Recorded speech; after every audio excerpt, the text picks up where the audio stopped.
NCP আসলে বিরোধী দলের মূল চালিকা শক্তি। মানে আমাদের পলিটিক্যাল অ্যাটমসফিয়ার আর জামাতের পলিটিক্যাল অ্যাটমসফিয়ার তো এক না। জামাত ইসলামের কিছু জায়গায় আমার অসন্তুষ্টি আছে।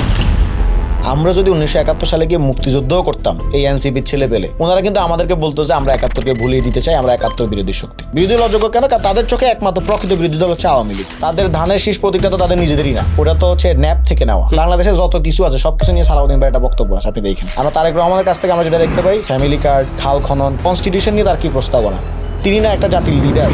প্রতারণার মাধ্যমে গণভোটে তাদেরকে নিয়ে যাওয়া হয়েছে। বিয়ে শাদী হয়ে গেছে, এখন যদি বলেন যে ওখানে দোয়াটা ঠিকভাবে হয় নাই, খুতবার সময় আলিফ একটু জোরে টান দিছে, আপনাদের প্রধানমন্ত্রী কেন গণভোটে হ্যাঁ দেওয়ার কথা বললেন? হ্যাঁ এবং না, সেখানে হায়ের পক্ষে দয়া করে আপনারা রায় দিবেন। আপনি কি সুপ্ত নাকি গুপ্ত? এভাবে যদি আপনি গুপ্ত খুঁজতে চান, কয়েকদিন পর দেখবেন যে বিএনপি দুই গ্রুপে সংঘর্ষ হচ্ছে। আমাদের রাজনীতিবিদদের তো খালি সমালোচনা হয়, সিনিয়র সাংবাদিকদের একটু সমালোচনা হওয়া উচিত। একজন সিনিয়র সাংবাদিক এখন এরে ওরে বেহায়া বলে বেড়ায়, ডক্টর নিউজকে বেহায়া বলে বেড়ায়। তার নামে আমি দেখলাম প্রেস কাউন্সিলে মামলা পড়ে আছে। আমরা এই ধরনের সিনিয়র সাংবাদিকতা থেকে আল্লাহর কাছে পানা চাই। আর কি সন্ত্রাস করে 3টি দল, লীগ, শিবির, ছাত্র দল, সেই তুমি এসে এখন যখন বলো গুপ্ত, তাহলে সবচেয়ে বড় গুপ্ত তো তুমি ছিল। সাংবাদিকদের ধরে পেটানো হচ্ছে পুলিশের সামনে। মব কি হবে এটা ডিপেন্ড করতেছে কে সরকারে আছে। আমাদের 5th অগাস্টের মুভমেন্টের পরে তখন পর্যন্ত বঙ্গভবনে যাই নাই, তখন বাংলাদেশের সমস্ত রাজনৈতিক দল গিয়ে অলরেডি সেজদা দেওয়া শুরু করে দিচ্ছে। সবাই যখন মৃত্যুটাকে ভীষণ ভয় পায়, আমি তখন হাসতে হাসতে আল্লাহর কাছে ভীষণ সন্তুষ্টি নিয়ে পৌঁছতে চাই। হাতি হত্যার বিচার, জুলাই গণহত্যার বিচার নিয়ে কেউ খুব একটা কথা হচ্ছে না। নাসিরউদ্দিন পাটোয়ারি সে যদি মনে করে যে কোনো একটা কিছু সে করবে, তাহলে সেটা করবে। মানে ওয়াহিদউদ্দিন মাহমুদ আর মির্জা ফখরুল ইসলাম আলমগীর সাহেব বন্ধু হতে পারে, কিন্তু নাসিরউদ্দিন পাটোয়ারি আর আসিফ মাহমুদ বন্ধু হতে পারে না। যত দোষ নন্দ ঘোষ। আমরা যদি এখন বিএনপির সাথে জোট বা মিত্র হিসাবে যদি আমরা সংসদে যেতাম, আমাদের কি অবস্থা হতো?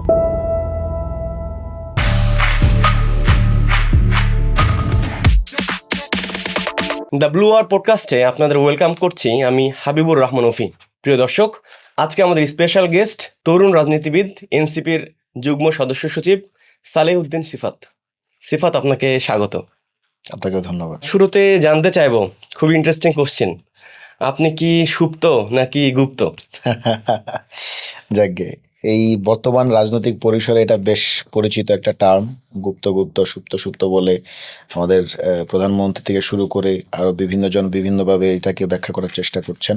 বাংলাদেশের রাজনৈতিক প্রেক্ষাপটে আমরা দীর্ঘদিন ধরে লড়াই সংগ্রাম করে আসছি, জনগণ জানে, আমাদেরকে চেনে। আমরা আমাদের লড়াই সংগ্রাম আপনারাও জানেন। একসময় ক্যাম্পাসে যখন আপনারা সাংবাদিকতা করেছেন, আপনারাও আমাদেরকে দেখেছেন। গুপ্ত সুপ্ত বিচার করার দায় জনগণের উপর বর্তায়। আপনারা আছেন সাংবাদিক বৃন্দ, আপনারা যাচাই করে নেবেন। কিন্তু এই টার্মটার সূত্রপাত হলো মানে কোথা থেকে? আমরা তো এইটা আসলে ক্রনোলজিক্যালি বললে এটা বেশ, মানে আমাকে একটু সময় দিতে হবে আপনাকে। সেটা হচ্ছে যে দেখেন, ফ্যাসিবাদী আমলে এটা সত্য কথা যে বাংলাদেশের রাজনৈতিক পরিসরে এবং ক্যাম্পাসগুলোতে এক ধরনের নির্যাতন, নিপীড়নের সংস্কৃতি চালু ছিল। এবং ফ্যাসিবাদ মানে কিন্তু আদারিং করা, মানে Right. একটা নির্দিষ্ট আলাদা করে ফেলা। রাইট, একটা গোষ্ঠীকে আদারিং করা, এবং শুধু আদারিং করে ক্ষান্ত হওয়া না, এটাকে ক্রিমিনালাইজ করা, নেসেসারিলি একটা ক্রিমিনালাইজেশনের দিকে নিয়ে যাওয়া। আমরা দেখেছিলাম যে ফ্যাসিবাদী সময়ে মানে শিবির যে একটা বর্গ আছে, ছাত্র শিবির যে একটা রাজনৈতিক জনগোষ্ঠী আছে, এবং ছাত্র শিবিরের নাম করে অন্যান্য যারা, মানে যাদেরকে ট্যাগ করা যেত অ্যাজ ছাত্র শিবির because of their appearance, maybe কারো চুল একটু ছোট, কারো হচ্ছে গিয়ে কেউ হয়তো টাকনোর উপর একটু কাপড় ভাঁজ করে পরে, কারো হয়তো এই যে এরকম খোঁচা খোঁচা দাঁড়িয়ে আছে। হ্যাঁ, তো এই অ্যাপিয়ারেন্স, এই বা নামাজ কালাম পরে, এই ক্যারেক্টারিস্টিক্স, এই সিম্বলগুলো দিয়ে তাদেরকে শিবির হিসেবে ট্যাগ করা, এবং ট্যাগ দিয়ে কিন্তু তাদেরকে নির্যাতন করার সংস্কৃতি, তাদেরকে মেরে ফেলা সংস্কৃতি, হত্যা করার যে বৈধতা, সেটা কিন্তু উৎপাদন করেছিল ফ্যাসিজম। এটার শিকার হয়েছিল বিশ্বজিতের মতো, যিনি একজন হিন্দু ধর্মাবলম্বী তরুণ, তিনিও কিন্তু এটা শিকার হয়েছিলেন আবরার ফাহাদ, শিকার হয়েছিলেন অসংখ্য শিক্ষার্থী। ফলে সেই অবস্থার প্রেক্ষাপটে দেখা গেছে যে ছাত্র শিবিরের ঢাকা বিশ্ববিদ্যালয়ের কোনো নেতৃবৃন্দ দেখা গেছে হয়তো তারা নিজেদের যে রাজনৈতিক পরিচয়, সে রাজনৈতিক পরিচয়টাকে হয়তো তারা প্রকাশ করতে চাইতেন না জনপরিসরে, কারণ প্রকাশ করলে হয়তো তারা হামলার শিকার হতে পারতেন, নির্যাতনের শিকার হতে পারতেন। কিন্তু সেটা তো ছাত্র দলের ক্ষেত্রেও আমরা দেখেছি, ছাত্র দলের নেতাকর্মী যারা হলে ছিল আমাদের হ্যাঁ, সময়। সেখানে আমি আসতেছি, সেই পয়েন্টটাতে আমি আসতেছি। এই কারণে বলছি, মানে এটা একটা বিস্তর সময়ের প্রয়োজন ডিসকাশন করতে গেলে, কারণ এখন তো নতুন অনেক বুদ্ধিজীবীর আবির্ভাব হয়েছে, তারা মানে ধূপধাপ বলে ফেলে আর কি, এই গুপ্ত এই সুপ্ত। বাট আমরা যারা ক্যাম্পাসে সরব ছিলাম, আমরা দেখেছি যে এখন যারা ছাত্র দলের বিভিন্ন হলগুলোতেও বড় বড় পোস্টেড নেতা আছেন, তাদেরকে আমরা কখনো কখনো একদম ফার্স্ট ইয়ারের সময় দেখেছি গিয়ে স্লোগান করেছে। মধুতে গিয়ে স্লোগান দিয়েছে। এটা হয়েছে, এবং এটা মানে আমাদেরও যে ছাত্র সংগঠনগুলো আছে, ছাত্র শক্তি, এখানেও হয়েছে, মানে জয় বাংলা স্লোগান দিয়ে নিয়ে দিয়েছে। হ্যাঁ, এটা একদম মানে এটা অস্বীকার করার কিছু নাই। আমাদের ছাত্র শক্তি তো বা আমাদের এনসিপি তো এমন এক দুজন নেতা আছেন যারা হয়তো ছাত্রলীগের ওই সময় যে গেস্ট রুম গণরুমের সংস্কৃতি সেটার শিকার হয়ে তারাও হয়তো দেখা গেছে যে মধুর ক্যান্টিনে হয়তো এই স্লোগান নিয়ে গিয়েছে, মানে সিট রাখার জন্য। সিট রাখার জন্য। ছাত্র দলের অনেক কিছু কিছু নেতাও গেছে, যারা এখন বড় নেতা হয়েছে, ওই সময় হয়তো সাধারণ শিক্ষার্থী ছিল, তাকেও ওখানে যেতে হয়েছে। অসংখ্য শিক্ষার্থী আছেন যাদেরকে তাদের একটা সিট বাঁচানোর জন্য। এখন এটার কনটেক্সটটা তো আপনাকে মাথায় রাখতে হবে, তাই না? বাংলাদেশে এখন যারা এরকম গুপ্ত গুপ্ত সুপ্ত সুপ্ত বলে একে ওকে ট্যাগ করার চেষ্টা করছে, তারা কেন জানি কনটেক্সটটা ভুলে যাচ্ছে। ঢাকা বিশ্ববিদ্যালয়ে এমন বাজে অবস্থা ছিল, আমার একটা সংগঠন ছিল স্টুডেন্টস এগেইনস্ট টর্চার, এটার উদ্যোগে আমি গেস্ট রুম গণরুমে যে সকল নির্যাতন হতো সেটা ডকুমেন্ট করেছি। আমি নিজে দেখেছি, এটা আমাদের অনুসন্ধানে উঠে এসেছে যে আপনার একটা নির্দিষ্ট রুমের মধ্যে, এরকম একটা রুমের মধ্যে 30 জন ছাত্রকে রাখা হইতো, শিক্ষার্থীদেরকে, এবং তাদের কোনো সে ছিল না। আমরা কথা বলেছি সত্য, আমরা কথা বলে হামলার শিকার হয়েছি, মামলার শিকার হয়েছি, কিন্তু হয়তো সবাই হয়তো সেই কথাটা বলতে পারে নাই, সবাই হয়তো সেই মানে কারেজটা দেখাতে পারে নাই, এবং অনেকে চাকরির জন্য তাকে পড়াশোনা করতে হয়েছে। তার বাবা মা হয়তো মধ্যবিত্ত পরিবার থেকে এসেছে বা নিম্ন মধ্যবিত্ত পরিবার, হয়তো রাজনৈতিকভাবে হয়তো অতটা সচেতন ছিল না। তাকে একটা সিঙ্গেল সিটের জন্য, তাকে বিশ্ববিদ্যালয়ে যাতে নির্যাতনহীনভাবে বেঁচে থাকা যায়, বিশ্ববিদ্যালয়ে যাতে সে খুন না হওয়া থেকে বাঁচতে পারে, এটার জন্য কিন্তু তাকে কোনো না কোনো সময় একটা হয়তো মধুতে গিয়ে স্লোগান দিতে হয়েছে, কখনো ভাইয়ের সাথে কথা বলতে হয়েছে, ভাইয়ের সাথে একটা ছবি তুলে আপলোড করতে হয়েছে। এখন এই যে বাস্তবতা, এটাকে তো কনটেক্সচুয়ালি আপনাকে বিচার করতে হবে। কে আপনার এখানে আদর্শিকভাবে ছাত্রলীগের হয়ে কাজ করেছে এবং ছাত্রলীগের নির্যাতন নিপীড়ন করেছে। কেউ যদি ছাত্রলীগের হয়ে নির্যাতন নিপীড়ন করে সেটা একটা ভিন্ন হিসাব, কিন্তু যেই ছেলেটা ধরেন সে কিছুই করে নাই, সে জাস্ট হয়তো এই মধুতে গিয়ে স্লোগান দিতে হয়েছে বাধ্য হয়ে, অথবা ধরেন সে হয়তো অন্য মানে বিশ্ববিদ্যালয় পরিসরে তাকে হয়তো মানে কোনো বিপ্লবী পরিচয় সে দিতে পারে নাই, হ্যাঁ, তো বা নিজের ছাত্র সংগঠনের পরিচয় দিতে পারে নাই। এটার জন্য তো আপনাকে পেছনের ব্যাকগ্রাউন্ডটা মাথায় রাখতে হবে। পেছনের ব্যাকগ্রাউন্ড মাথায় না রেখে আপনি যদি কাউকে গুপ্ত সুপ্ত বলে দেওয়া শুরু করেন, তাইলে তাদের যে সংগ্রাম, ধরেন আপনি কি ছাত্র শিবিরকে অ্যাজ এ হোল, আমি এটা প্রশ্ন করি, মানে ছাত্র শিবিরে ঢাকা বিশ্ববিদ্যালয়ের, মানে পুরো বাংলাদেশ বলছি না, ছাত্র শিবিরের ঢাকা বিশ্ববিদ্যালয়ের কিছু কিছু নেতাকর্মী হয়তো সে মানে গুপ্ত রাজনীতি করেছে, মানে যেটাকে বলে সোকল গুপ্ত রাজনীতি, মানে সে ছাত্রলীগের মধ্যে ছিল বা ছাত্রলীগের সাথে মেশার চেষ্টা করেছে। হ্যাঁ, আপনি এইটা যখন অ্যাজ এ হোল ছাত্র শিবিরকে দায় দেন, তখন ছাত্র শিবিরের যে লড়াই সংগ্রাম সেটাকে তো আপনি অস্বীকার করছেন। মানে ছাত্র শিবির কি 2014 সালে, 2013 সালে, 2015 সালে, 2016 সালে সে কি হামলার শিকার হয় নাই, খুনের শিকার হয় নাই, গুমের শিকার হয় নাই? হয়েছে।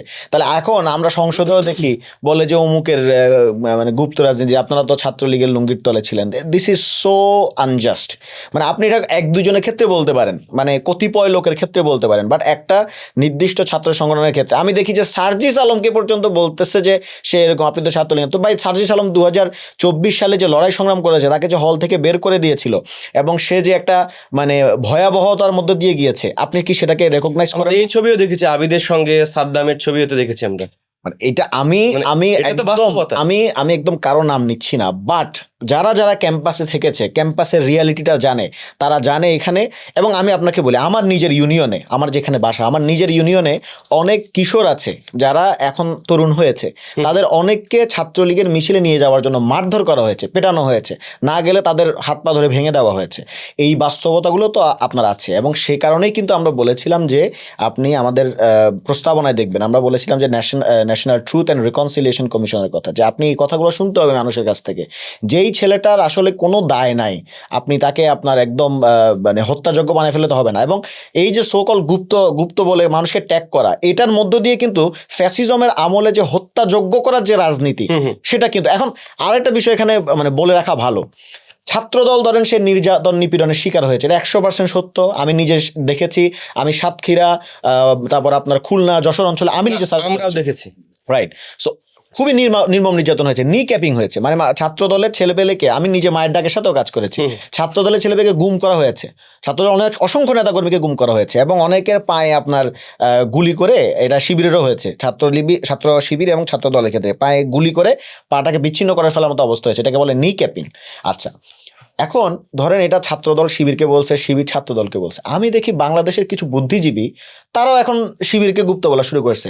এবং এই বুদ্ধিজীবী কারা জানেন? এই বুদ্ধিজীবী হচ্ছে 5ই আগস্টের পরে যারা নতুন করে এখন ফ্যাসিবাদ বিরোধী লড়াই সংগ্রামের সারথি আকারে হাজির হয়েছে তারা। মানে যেই সকল লোকজন এতদিন পর্যন্ত 5ই আগস্টের আগে বলতো যে সন্ত্রাস করে 3টি দল, লীগ, শিবির, ছাত্রদল, তারা এসে এখন বলা শুরু করছে অমুক গুপ্ত তমুক গুপ্ত। আরে ঠিক আছে, ছাত্রদল হয়তো বলতে পারে যে শিবির গুপ্ত ছিল, বা শিবির হয়তো বলতে পারে ছাত্রদল গুপ্ত ছিল। ভাই তুমি কে? তুমি কোন হরিদাস পাল? তুমি কেন বলো? কারণ তুমি নিজে স্লোগান দিয়েছো সন্ত্রাস করে 3 দল। যেই সময় ছাত্রলীগের বাজে মানে ছাত্রলীগ পিটিএ মানুষকে খুন করছে, যে সময় ছাত্রলীগ গুলি করে মানুষকে খুন করছে, পুলিশ মানুষকে গুলি করে খুন করছে, সেই সময় তুমি গিয়ে যে ভিকটিম তার নামে সন্ত্রাসী স্লোগান দিয়েছো যে সন্ত্রাস করে 3টি দল, লীগ, শিবির, ছাত্রদল। সেই তুমি এসে এখন যখন বলো গুপ্ত, তাহলে সবচেয়ে বড় গুপ্ত তো তুমি ছিলা। রাইট। মানে এই জিনিসটা রাজনৈতিক স্ফিয়ারে সম্ভব। রাজনৈতিক স্ফিয়ারে রাজনৈতিক প্রতিহিংসার জায়গা থেকে হয়তো ছাত্রদল শিবিরকে বলে, শিবির ছাত্রদলকে বলে, ওকে, it is understandable. But how come someone who is a মুজিববাদী, এবং সে হচ্ছে একদম মুজিববাদেরকে সার্ভ করে গেছে, দীর্ঘ ফ্যাসিবাদী আমলে সে কথা বলে নাই, বরং ফ্যাসিস্ট অ্যানেবলার হিসেবে কাজ করেছে, সিআরআই এর বই পড়ে কান্না করেছে, সেই সকল লোকজন এসে যখন এরে গুপ্ত বলে, তারে গুপ্ত বলে, এটা অত্যন্ত হাস্যকর। এবং এই হরিদাস পালদের এদের কথা বলছি যে এদের ব্যাপারে জাতিকে সিদ্ধান্ত নিতে হবে যে অন্যদের একটা মানে লড়াই সংগ্রামের একটা ইতিহাস আছে, বাট এদের লড়াই সংগ্রামের ইতিহাস কই? এদের লড়াই সংগ্রাম তো সেটাই যে সন্ত্রাস করে 3টি দল, লীগ, শিবির, ছাত্রদল। তারা কখনো আগে সরকারের কোনো দোষ দেখতো না। বাই দ্য ওয়ে, হাসিনার আমলে তারা কখনো সরকারের বিরুদ্ধে স্লোগান দেয় নাই। তারা বলতো ধরেন ধর্ষণ হয়েছে, খুন হয়েছে, যা কিছুই হোক না কেন, স্বরাষ্ট্রমন্ত্রীর কোনো দোষ না, দোষ কার? রাষ্ট্রের। যেই ডাক্তার ইউনূস আসলো তখন থেকে আর রাষ্ট্রের কোনো দোষ নাই, তখন থেকে দোষ হয়ে গেছে সরকারের, ইউনূস সরকারের, অন্তর্বর্তী সরকারের এবং জুলাই গণ অভ্যুত্থানের। সো এই লোকগুলোকে চিহ্নিত করতে হবে। কিন্তু এই যে ট্যাগিং এর রাজনীতি, ব্লেমিং এর রাজনীতি, এটা তো আমরা দেখেছি বেশিরভাগ আওয়ামী লীগের আমলে হয়েছে। জি। কিন্তু 24-এর গণ অভ্যুত্থানের পর তো এটা অনেকটা বন্ধ ছিল। ইয়েস। এটা আবার কেন শুরু হলো? এরকম বাংলাদেশ তো মানুষ চায়নি, মানে এটা এখন কেন হচ্ছে আবার? হ্যাঁ, এখন আপনি আসলে প্রথম প্রশ্নটা করেছেন এমন মানে ইয়ার সাথে, মানে যেই প্রশ্নটা করেছেন যে অনেক বেশি টাচ করতে হয়, ফলে আমাকে আবার আমার মানে লোয়ার করে আবার প্রশ্নটা you were on right track. এখন কেন আবার মানে এই হামলা হচ্ছে, ট্যাগিং হচ্ছে? ট্যাগিং এর রাজনীতি হচ্ছে মানে বাংলাদেশে তো, যে বললাম, এবং তারেক রহমানকে তো একটি আলোচনায়, একটি সমাবেশে মানে গুপ্ত গুপ্ত বলার পর এটা দেখি বেশি মানে ট্রেন্ডিং হয়েছে। এটা ট্রু। এবং আপনি দেখে রাখবেন যে এভাবে যদি আপনি গুপ্ত খুঁজতে চান, কয়েকদিন পর দেখবেন যে বিএনপি দুই গ্রুপে সংঘর্ষ হচ্ছে। আপনি লিখে রাখেন, আজকে আমি এখানে বলে দিলাম, এইভাবে যে গুপ্ত খোঁজার রাজনীতি, ট্যাগ দেওয়ার রাজনীতি যদি চলতে থাকে, নিজ দলের মধ্যে দেখবেন তৃণমূলে এই রাজনীতি বিস্তার করবে। এবং তৃণমূলে দেখবেন যে এক গ্রুপ আরেক গ্রুপের বিরুদ্ধে বলবে ও গুপ্ত, ওই গ্রুপ বলবে ও গুপ্ত। এইটা তো আসলে it's not a good culture. আপনি মানে বাংলাদেশের আফটার অভ্যুত্থান সবাই চেয়েছে এই ধরনের ট্যাগিংয়ের যে রাজনীতি সেখান থেকে। এবং অ্যাট দ্য সেম টাইম আবার শিবিরের প্রতিও আমার এক ধরনের বক্তব্য আছে, সেটা হচ্ছে যে আপনারা ভাই ঠিক আছে, সেই সময় এক ধরনের আপনাদের নির্যাতন নিপীড়ন চলেছে, এই কারণে আপনাদেরকে হত্যাযজ্ঞ করা হয়েছিল, এই কারণে আপনারা আপনাদের রাজনীতিটাকে হয়তো প্রকাশ করেন নাই, ঠিক আছে, সেটা একটা অ্যাসপেক্ট আছে। কিন্তু এখন তো আপনাদের ওই মানে আপনাদের যদি কোনো কমিটি থাকে বিভিন্ন জায়গাতে, বিভিন্ন জেলাতে, বিভিন্ন ক্যাম্পাসে, সেটা তো আপনাদেরকে এখন পাবলিশ করা উচিত। এখন তো আপনাকে সম্মুখে আসতে হবে। আপনি যদি এখনো সম্মুখে না এসে, এখনো যদি আপনি মানে মনে করেন যে সেই কমিটি দিচ্ছে না, কমিটি একটা হচ্ছে কমিটি দেওয়া, আর একটা হচ্ছে ধরেন আপনার নিজের কর্মী বলে তাকে স্বীকার করা। ধরেন আমরা দেখতে পাই যে মানে শিবিরের বিভিন্ন পেজ থেকেও আমাদের নামেও, আপনি বলছেন যে মানে যারা তাদের কর্মী, হ্যাঁ সবাই, ধরেন ফর এক্সাম্পল আমি এনসিপি করি, আমাকে কি যে এনসিপির একদম নিম্ন সারি ধরেন কর্মী, মানে নিম্ন সারি বলতে আমি তার মর্যাদার দিক থেকে নিম্ন বলছি না, মানে যে সাংগঠনিক পর্যায়ে যে তৃণমূলে যে আমার কর্মী আছে, আমাকে কি তার দায় নিতে হয় না? আমাকে তো তাদের নিতে হয়, কারণ সে যদি কোনো একটা অন্যায় করে আমাকে একটা স্টেটমেন্ট দিতে হয় যে ভাই এটা ঠিক হয় না, এটা আমরা এন্ডোর্স করি না। কিন্তু শিবিরের ক্ষেত্রে সবচেয়ে বড় সুবিধা কি জানেন? কারণ সে তো তার কমিটিগুলো তো এখন বলছেন পাবলিশ করা, কিন্তু সেই কমিটিগুলোতে দেখা যায় যে 30 জনের কমিটি, 31 জনের কমিটি, কিন্তু তৃণমূলে তার যে কর্মীটা আছে বা ক্যাম্পাস পরিসরে তার যে কর্মী যেটা আছে তাকে তো আমরা চিনি না, এবং শিবিরও সেটা দায় নেয় না। ধরেন দেখা যাচ্ছে যে আমাদের বিরুদ্ধে অনলাইনে প্রচুর প্রপাগান্ডা চলে, প্রচুর হ্যারাসমেন্ট চলে, এটা শিবিরও করে, ছাত্রদলও করে। এখন এই জিনিসটা ধরেন ছাত্রদলটা এমনি বলে দেয় আমরা জানি না, আমরা এটা কিছু করি নাই, এগুলো প্রপাগান্ডা আমাদের বিরুদ্ধে। আবার শিবির বলে যে সে তো আমাদের কর্মী না। তো এইটা তো একটা খুবই মানে কন্ট্রাডিক্টরি পজিশন। আপনার কর্মী বলে আপনি যদি স্বীকৃতি না দিতে পারেন, তাহলে তো এটা তো আপনার অ্যাডভান্টেজ না, এটা মূলত আপনি একটা আলাদা আবার একটা গুপ্ত রাজনীতি করতেছেন, এবং যে রাজনীতি এখনকার কোনো জাস্টিফিকেশন নাই, ওই সময় জাস্টিফিকেশন আছে, বিকজ ইউ ওয়ার হত্যাযোগ্য, তখন আপনার একটা হত্যাযোগ্য স্ট্যাটাস ছিল। এখন আপনি রাজনীতি করার সুযোগ পেয়েছেন। এখন যদি আপনি আবার ওই একই রাজনীতিতে ফেরত যান, আপনাদের কমিটিগুলোকে পাবলিশ করেন, কমিটিগুলোতে শুধু কমিটি না, আপনি আপনার রেগুলার যে কাজ রাজনৈতিক কার্যক্রম মানে ওয়েলফেয়ার পলিটিক্স করে যদি আপনি মনে করেন যে এটা পলিটিক্যাল না, এটা পলিটিক্যাল কার্যক্রম না, আপনি আপনার পলিটিক্যাল কার্যক্রম করেন, তাইলে আপনার যে দায়টা, আপনার দায়টা আপনাকে নিতে হবে। নাহলে তো এখন দায় নেওয়া হচ্ছে না। ধরেন বিভিন্ন পেজ থেকে বট পেজগুলো থেকে ধরেন বলে যে বট পেজ, এটাও একটা এখন বর্তমান পরিভাষা, রাজনৈতিক পরিভাষা হিসেবে হাজির হয়েছে বট পেজ। সেখান থেকে কেউ ধরেন কারো শ্লীলতাহানি করলো, কারো বিরুদ্ধে চারিত্রিক মানে বিষোদ্গার করলো, তো এবং পরবর্তী দেখা গেল যে অ্যাডমিন কেউ একজনকে অ্যাডমিন দেখা গেল এবং তার সাথে ধরেন কারো না কারো ছবি দেখা গেল শিবিরেরই, তো তারা বলবে যে না, এ তো আমার কর্মী না, লিস্টেড কর্মী না। আমার লিস্টেড কর্মী কারা, মানে শিবির কাদের দায় নিবে? শুধুমাত্র কমিটি যারা আছে তাদের। তো দিস ইজ নট, আমি আশা করছি শিবির আপনার এই পরামর্শ গ্রহণ করবে, কারণ এখন তো প্রকাশ্যে রাজনীতি করার সময়। অফকোর্স, এখন কেন আপনি গোপনে থাকবেন? এখন গোপনে থাকা মানে তো আপনি আগের যে গোপনের যে রাজনীতি সেটাকে আপনি আবার জাস্টিফাই করতেছেন। রিসেন্টলি শাহবাগ থানায় যে হামলা হলো এবং আমরা তো সেটি কাভারও করেছি, এবং সেখানে সাংবাদিকদের উপরে মানে এটা ইতিহাসে নজিরবিহীন যে এত সংখ্যক সাংবাদিক সেখানে নির্যাতনের শিকার হয়েছে। এটি নিয়ে আপনারা কি বলবেন বা কি স্টেটমেন্ট? এটা নিয়ে তো আমরা ইতিমধ্যে প্রতিবাদ করেছি, আমার নিজের লেখা আছে, আমাদের দলের সকল নেতা কথা বলেছে। মানে সাংবাদিকদের উপর এই যে নিপীড়নের ঘটনা, এইটা আমরা আসলে বিগত মানে ফ্যাসিবাদী আমলে দেখেছি, এবং সেটা দেখেছি একদম মানে ফ্যাসিবাদের একদম আস্তে আস্তে যখন সে এস্টাবলিশ, যখন রাজনৈতিক দল, নেতাকর্মী, অ্যাক্টিভিস্ট তাদেরকে ধরেন তাদের মামলা করা শেষ, আস্তে আস্তে তখন সাংবাদিকের দিকে তারা অগ্রসর হয়েছে, কারণ সাংবাদিকরা তখন একমাত্র স্পোক্স পার্সন আকারে হাজির হয়েছে। এখন আমরা দেখতে পাচ্ছি টু আর্লি দেখতে পাচ্ছি যে যারা সাংবাদিক আছে বিশ্ববিদ্যালয় পরিসরে, এবং আমরা এটাও দেখতে পাচ্ছি যে সাংবাদিকদেরকেও গুপ্ত বলা হচ্ছে, যে সাংবাদিকদের মধ্যে নাকি যে গুপ্ত শিবির আছে, সাংবাদিকদের নাকি গুপ্ত।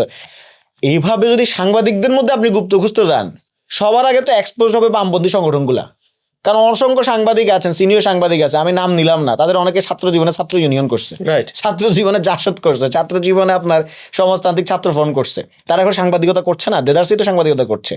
আপনি তো সাংবাদিকতার আপনার বেসিক স্ট্যান্ডার্ডটা ঠিক আছে কিনা, ইনভেস্টিগেটিভ প্রসেস ঠিক আছে কিনা, রিপোর্টিং ঠিক আছে কিনা, আপনি সেটা দেখবেন, তার কাজের মধ্যে এখন সে একজন সাংবাদিক মানে যে তার কোনো রাজনৈতিক চিন্তা থাকবে না, রাজনৈতিক আদর্শ থাকবে না, আমি সেটা মনে করি না। থাকতেই পারে রাজনৈতিক আদর্শ, রাইট, অফকোর্স, বাট সে কি এই রাজনৈতিক আদর্শ দ্বারা প্রভাবিত হয়ে রিপোর্টিং এ কোনো প্রবলেম করতেছে কিনা সেটা ইম্পর্টেন্ট, তার ইনভেস্টিগেশন প্রসেসে কোনো ভুল করছে কিনা সেটা ইম্পর্টেন্ট। কিন্তু এই যে গুপ্ত ট্যাগ দেওয়ার সংস্কৃতি, এটার মাধ্যমে সাংবাদিকদেরকে গুপ্ত ট্যাগ দেওয়ার সংস্কৃতি, এটা যদি শুরু করা হয় তাহলে আসলে মানে অসংখ্য সিনিয়র সাংবাদিক তাদের পরিচয় ভাবে এক্সপোজ হয়ে যাবে।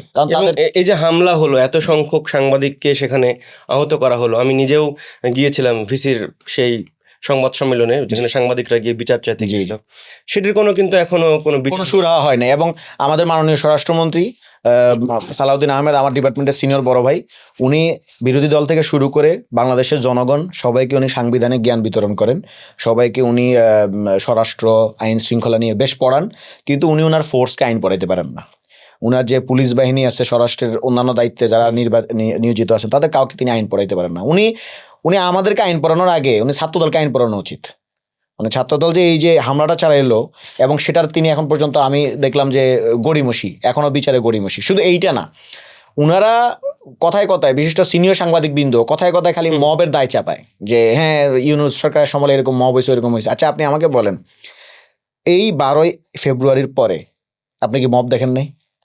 12ই ফেব্রুয়ারির পরে আমরা দেখলাম কি বাসসের যিনি এমডি ছিলেন তাকেও মব করে সরিয়ে দেওয়া হয়েছে, এবং তিনি নিজে এটা ফেসবুকে প্রকাশ করেছেন যে আমাকে মব করে সরিয়ে দেওয়া হয়েছে। এই 12ই ফেব্রুয়ারির পরে কয়েকজন চলচ্চিত্র নির্মাতা তথ্য ভবনে গিয়েছিলেন, জুলাই নিয়ে তারা চলচ্চিত্র নির্মাণ করেছেন, সেগুলোর পেমেন্ট নিয়ে আসতে গিয়েছিলেন। সেখানে ছাত্র দলের লোকজন গিয়ে মব করে, পরিকল্পিত মব করে তাদের উপর হামলা করেছে। সেটার কোনো বিচার এখন পর্যন্ত আমরা পাই নাই, সেটার কোনো প্রতিকার এখন পর্যন্ত আমরা পাই নাই।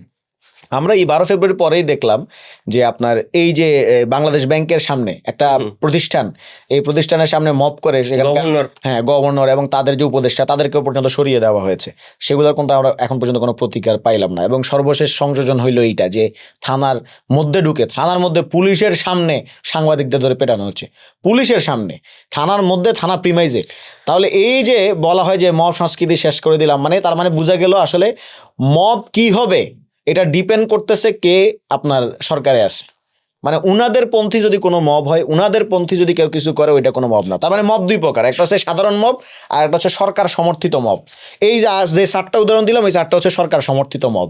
এই সরকার সমর্থিত মব হওয়ার কারণে এখন পর্যন্ত এগুলোর কোনো বিচার আপনি দেখতে পারেন। এবং যে সংবিধান নিয়ে এত আলোচনা করা হচ্ছে, সংবিধানে যে মৌলিক অধিকার, এটা প্রথমেই তো সবাই রাষ্ট্রের চোখে সবাই সমান, জি, তো সেটা তো এখানে বাস্তবায়ন হচ্ছে না। না এটা তো অফকোর্স, মানে এটা শুধু মানে এটা তো সাংবিধানিক প্রিন্সিপাল না, বাই দ্য ওয়ে, এটা হচ্ছে একদম ন্যাচারাল প্রিন্সিপাল। এটা পুরো পৃথিবীব্যাপী স্বীকৃত যে আইনের চোখে সবাই সমান, কিন্তু আমরা তো সেই বাস্তবতা এখন দেখতে পাচ্ছি না। আচ্ছা, আপনি বলেন, এই যেই ছেলেটাকে হাসান নাজিম নামে একজন কার্টুনিস্ট না, উনি একজন অ্যাক্টিভিস্ট, উনি বেসিক্যালি একটা কার্টুন শেয়ার করেছেন। কার্টুন হ্যাঁ, সাইবার সুরক্ষা অধ্যাদেশ 2025 যেটা বর্তমানে আইনে পরিণত হয়েছে, সেই আইনে সাধারণত এই ধরনের মানহানির ইস্যুতে বা ওই যে মানে যাদের বিরুদ্ধে গুজব ছড়ানো হয়েছে, প্রোপাগান্ডা ছড়ানো হয়েছে বলে অভিযোগ দায়ের করা হয়, এই ধরনের ইস্যুতে এই ধরনের অভিযোগ করতে পারেন কেবলমাত্র তিনি যার বিরুদ্ধে প্রোপাগান্ডা ছড়ানো হয়েছে। রাইট। কিন্তু আমরা দেখতে পাই যে চিফ হুইপ সাহেবের বিরুদ্ধে নাকি প্রোপাগান্ডা ছড়ানো হয়েছে, কিন্তু মামলা করে হচ্ছে চিফ হুইপের একনিষ্ঠ একজন কর্মী। চিফ হুইপ নিজে না, চিফ হুইপের একনিষ্ঠ একজন কর্মী, এবং পুলিশ সে মামলা আমলেও নিয়ে ফেলে। এরকম ঘটনা এখন খুব অহরহ ঘটছে যে কারো নামে নাকি মানহানি হয়ে যাচ্ছে। এক প্রতিমন্ত্রী সাহেবের বিরুদ্ধে একটা ছেলে 16 বছর বয়সী, সে ফেসবুকে পোস্ট দিয়েছে, সেখানকার কোনো এক বিএনপির একনিষ্ঠ কর্মী তার বিরুদ্ধে অভিযোগ দিয়েছে, এবং আমাদের পুলিশ মহোদয়ও সেটা মামলাটা গ্রহণ করেছেন, অভিযোগ গ্রহণ করে তাকে হেফাজতে নিয়ে চলে গেছেন। তাইলে এই যে মানে আইন বলা, তারা যে বলছে যে তারা আইন মানে, সংবিধান মানে, তো আইনেরই তো ব্যত্যয় ঘটছে। আইনে এই সাইবার সুরক্ষা অধ্যাদেশ 2025 স্পষ্টভাবে বলা আছে যে মামলা করতে পারবে অ্যাগ্রিভ পার্সন, সংক্ষুব্ধ ব্যক্তি। এখানে তো কোনো সংক্ষুব্ধ ব্যক্তি মামলা করছে না, মামলা করছে তার একনিষ্ঠ কর্মী। সেই মামলা আবার পুলিশও নিয়ে নিচ্ছে।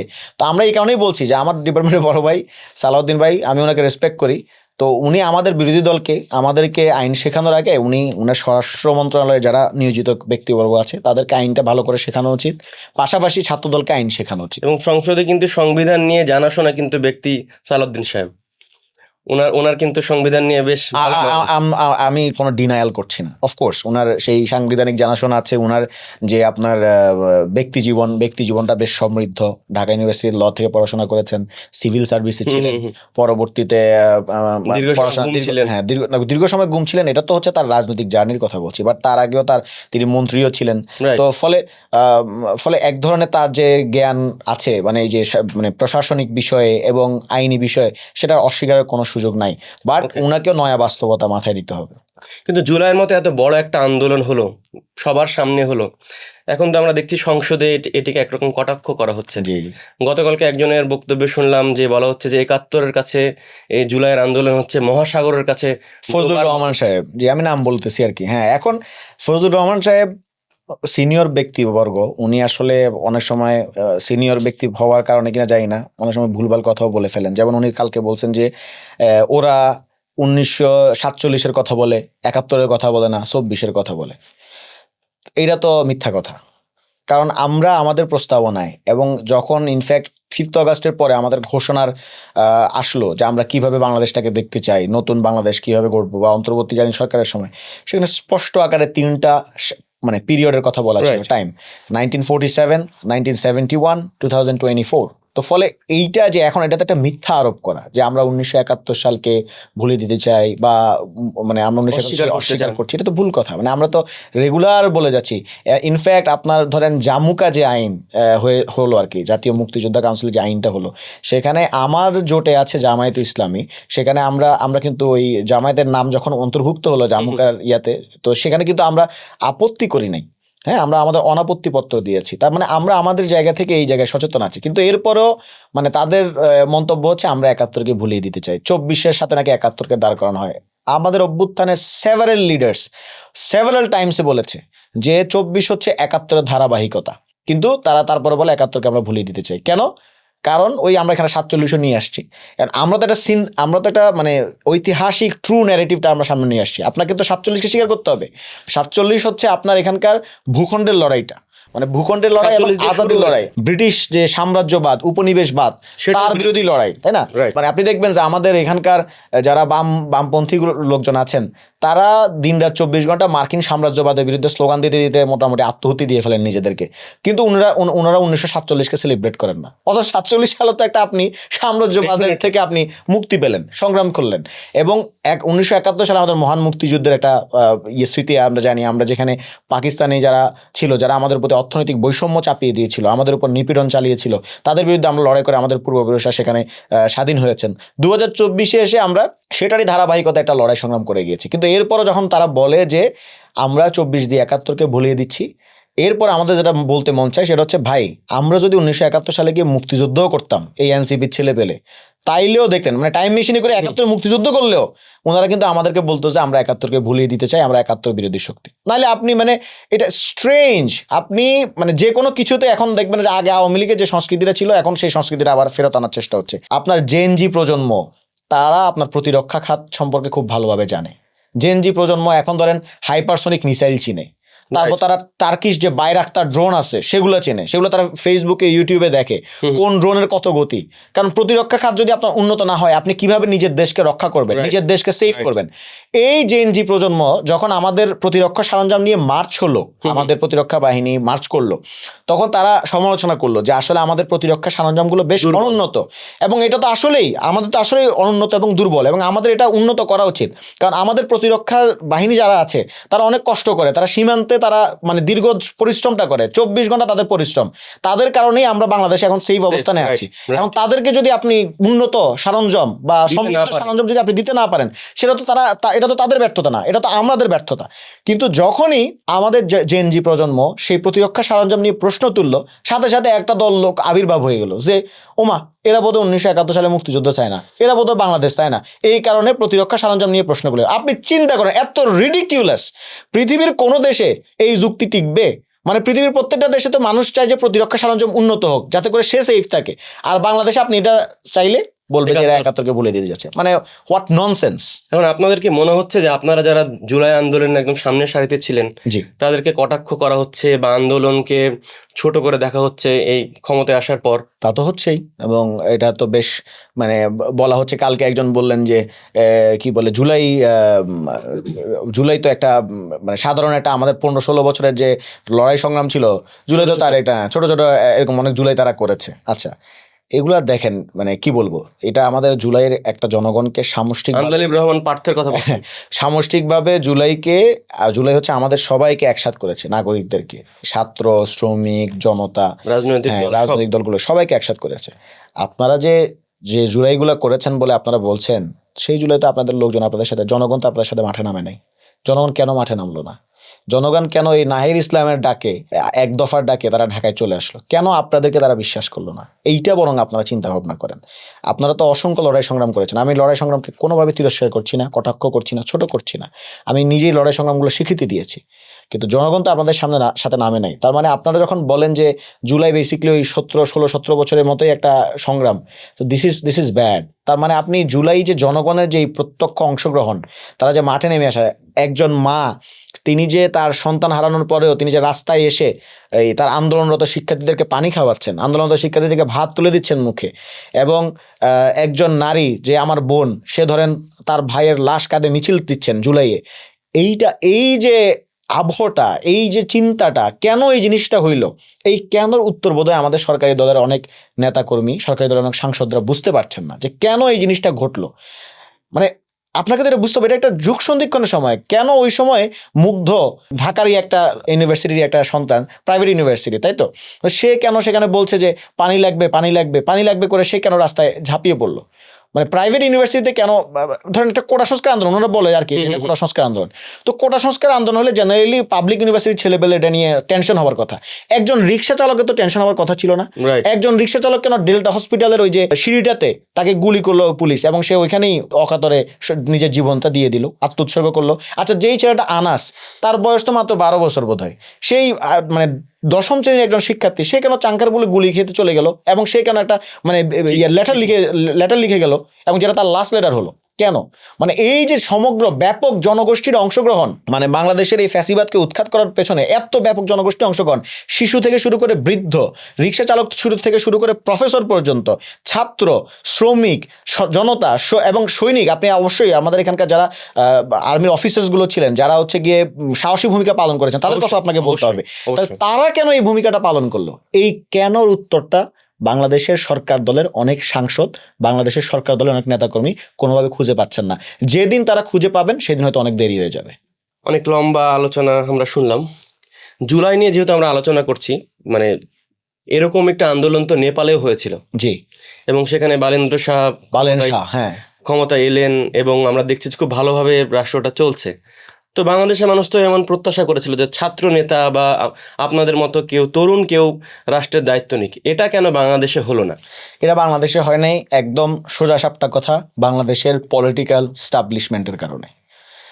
আমাদের 5th অগাস্টের মুভমেন্টের পরে আমরা যেখানে তখন পর্যন্ত বঙ্গভবনে যাই নাই, নাহিদ, আসিফ, মাহফুজও যখন যায় নাই, তখন বাংলাদেশের সমস্ত রাজনৈতিক দল গিয়ে অলরেডি সেজদা দেওয়া শুরু করে দিছে।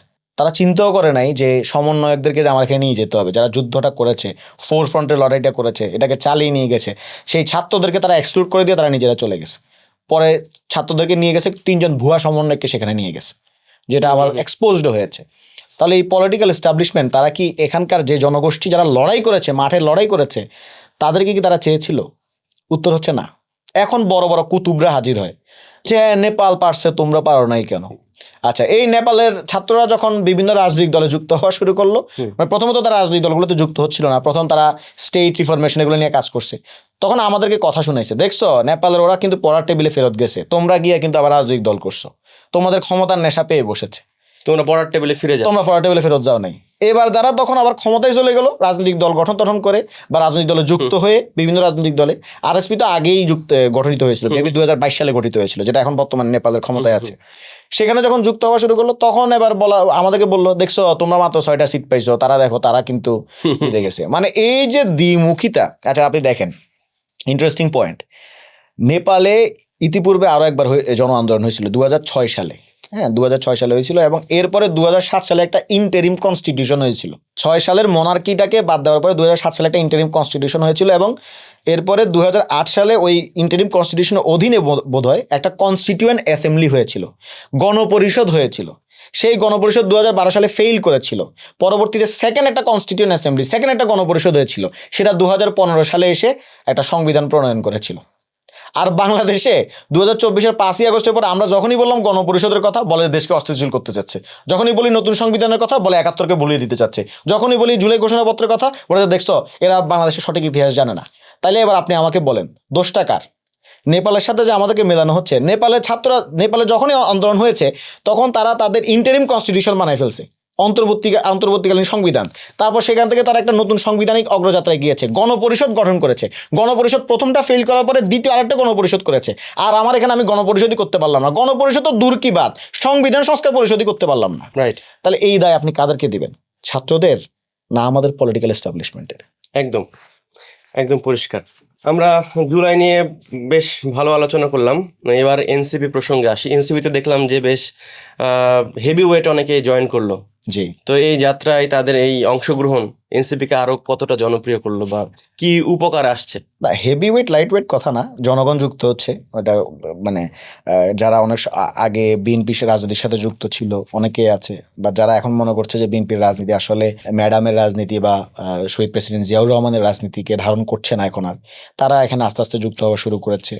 আবার জামায়াত ইসলামের তরুণ অংশটা, যারা ভাবছে যে আমি কেন 71-এর দায় নিয়ে রাজনীতি করব, এরকম একটা অংশ আছে, তারাও আবার এখন নতুন করে যুক্ত হচ্ছে এনসিপিতে। ফলে নানা সারির লোকজন এখানে আছে, এখানে একদম সেন্টার রাইট থেকে শুরু করে সেন্টার লেফট অনেকেই যুক্ত হচ্ছে। এবং আমি মনে করবো যে এই যুক্ত হওয়াটা শুরু হয়েছিল 5th অগাস্টের পর থেকে, তারা আমাদের সাথে যোগাযোগ করা শুরু করেছিল। বাট আমাদের একটা ব্যর্থতার জায়গা হচ্ছে আমরা হয়তো সবার কাছে রিচ আউট করতে পারি নাই, আমরা হয়তো তৃণমূলে ওভাবে এখন পর্যন্ত চষে বেড়াতে পারি নাই, যেভাবে গ্রামে গ্রামে ঘরে ঘরে ঢুকে যাওয়া, হ্যাঁ মানুষের কাছে যাওয়া, মানুষের কথাগুলো শোনা, সেভাবে এটা আমরা শুনতে পারি নাই। আমরা এটা হইতে পারে আমাদের বয়সের কারণে হতে পারে, আমাদের হয়তো ওই অভিজ্ঞতার কারণে হতে পারে, সাংগঠনিক অভিজ্ঞতা হয়তো ঘাটতি আছে অনেকটা, বাট সেখানে আমাদের কিছু কিছু আমাদের নেতারা ওভারকাম করেছেন সেটা। আপনি হাসনাত আব্দুল্লাহর কথা বলতে পারেন, একদম ঘরে ঘরে তিনি চলে গেছেন, মানুষের মনে হৃদয়ে স্পটে তিনি চলে গেছেন। আপনি হান্নান মাসুদের কথা বলতে পারেন, এলাকার মানুষ তার নাম শুনলেই তাকে একটা শ্রদ্ধার চোখে, ভালোবাসার চোখে, স্নেহের চোখে দেখা শুরু করছে। তো আমাদের কিছু কিছু নেতা সেখানে সফল হয়েছেন। তো আমরাও চেষ্টা করছি, আমাদের সীমাবদ্ধতা আছে, আমরা চেষ্টা করছি যে একদম মানুষের ঘরে ঘরে চলে যাওয়া, মানুষের সাথে কথাগুলো শোনা, কথা বলা। তারা আমাদের কাছে অনেক কথা বলতে চায়। আমি দফতর সম্পাদক এনসিপির অফিসে নানা আপনার অভিযোগ আসে যে অমুক জায়গায় চাঁদাবাজি হচ্ছে, প্রত্যেকের লেটার লিখে আমাদের কাছে, অমুক জায়গায় চাঁদাবাজি হচ্ছে, অমুক জায়গায় কিছু বাস্তবতা আছে, তো সমন্বয়কের পরিচয়ে। হ্যাঁ, ওটা হচ্ছে না, ওটা তো অফকোর্স আছে। আমাদের নামে আমাদের তৃণমূলের কারো নামে হয়তো অভিযোগ আছে, এবং সেটা তারা আমাদের কাছে জানায়। এবং বিভিন্ন জায়গায় ধরেন বিএনপি নেতাকর্মীরা বা অন্য কোনো দলের নেতাকর্মীরা হয়তো চাঁদাবাজির সাথে যুক্ত, বা সাধারণভাবে কোনো এলাকায় সন্ত্রাস বেড়ে গেছে ধরেন, সেটাও আমাদের কাছে লিখে জানায়। তো আমরা হয়তো সবাইকে রিচ আউট করতে পারি না, বাট আমরা রিচ আউট করার ট্রাই করছি, এবং আমরা আশা করছি যে যেহেতু সংগঠনের কলেবরটা আস্তে আস্তে বড় হচ্ছে, ইনশাল্লাহ আমরা হয়তো সামনে আরো বড় পরিসরে হাজির হব, এবং যে বাংলাদেশে যে তৃতীয় শক্তি বলে, যে একটা তৃতীয় শক্তি, একটা রাজনৈতিক দল গড়ে উঠেছে এনসিপি, সেটা আশা করছি যে বাংলাদেশের অন্যতম প্রধান শক্তি হয়ে উঠবে। না, আমরা প্রত্যাশা করছি। একসময়ের মাস্টার মাইন্ড বলা হতো মাহফুজ আলম, জি, তিনি এখন কোথায়? শোনা যাচ্ছে যে তিনি দুইটি টেলিভিশনের খুব দৌড়াদৌড়ি করছেন, দুটি টেলিভিশনের কার্যক্রম নিয়ে। আচ্ছা, তো এটার সত্যতা কতটুকু? এটা তো আমার পক্ষে জানা সম্ভব না, কারণ উনি তো এনসিপির সাথে কানেক্টেড না, এনসিপির রাজনীতির সাথে কানেক্টেড না। বর্তমানে তিনি অল্টারনেটিভ নামক একটা যে প্ল্যাটফর্ম, সেই প্ল্যাটফর্মের উদ্যোক্তা, এবং উনি পলিটিক্যালি ওইখানে কাজবাজ করছেন। তবে তার বিরুদ্ধে কিন্তু আপনাদের তো একসময়ের হ্যাঁ, সেটা আছে, সেই লড়াই সংগ্রামের স্মৃতি, ইতিহাস অনেক প্রগাঢ় বলতে পারেন। আমার সাথেও তার বেশ স্মৃতি। আমার ডিপার্টমেন্টেরই বড় ভাই তিনি, এবং এর পাশাপাশি আমরা কিছু ইন্টেলেকচুয়াল ওয়ার্কস একসাথে আমরা করার ট্রাই করেছি, চেষ্টা করেছি। সো এইটা উনার এই দীর্ঘ লড়াই সংগ্রামে উনার অবদানও আছে। তেমন হয়তো আমাদের সাথে রাজনৈতিক মতপার্থক্যতার আছে, জোটগত সিদ্ধান্তের কারণে তিনি বেশ হয়তো ক্ষুব্ধ আছেন আমাদের উপর, সেই কারণে তিনি আলাদা রাজনৈতিক একটা প্ল্যাটফর্মের মাধ্যমে উনি তার কার্যক্রম পরিচালনা করছেন। আমাদের সাথে হয়তো ওরকম সংযুক্তি নাই, বাট আমাদের সাথে দেখা সাক্ষাৎ হয়, কথাবার্তা হয়, আলাপ আলোচনা হয়, কিন্তু সেটা মানে ওই যে প্রতিহিংসামূলক যে তিক্ততা, সেই তিক্ততার পর্যায়ে এখন পর্যন্ত পৌঁছে। এনসিপি যখন জামাতের সঙ্গে জোটে গেল, তখন তো আমরা দেখলাম যে তাসনিম জারা সহ আর অনেকেই এনসিপি ছেড়ে দিল, এবং এখন দেখছি যে যিনি তাবাসসুম, নুসরাত তাবাসসুম, আপনাদের নারী প্রার্থী, তিনিও তো এনসিপি ছেড়ে দিয়েছিল। তো তাকে কেন আপনারা আবার মনোনয়ন দিলেন? না, এনসিপি ছাড়েনি, মানে এটা হচ্ছে যে হয়তো অনেকে কার্যক্রম অফ করে রেখেছিল, সক্রিয় ছিল না। যেমন এখানে সামান্তা আপার কথা বলতে পারেন, সামান্তা শারমিনও, আরও অনেকেই বেসিকলি জোটের কারণে হয়তো তারা ক্ষুব্ধ হয়েছিল। তো এখন তারা আসলে কি এনসিপি ছাড়েনি? এনসিপি ত্যাগ করে নেয়। তারা হচ্ছে গিয়ে মানে জোটে যাওয়ার কারণে তাদের ক্ষুব্ধতা তারা জানিয়েছে।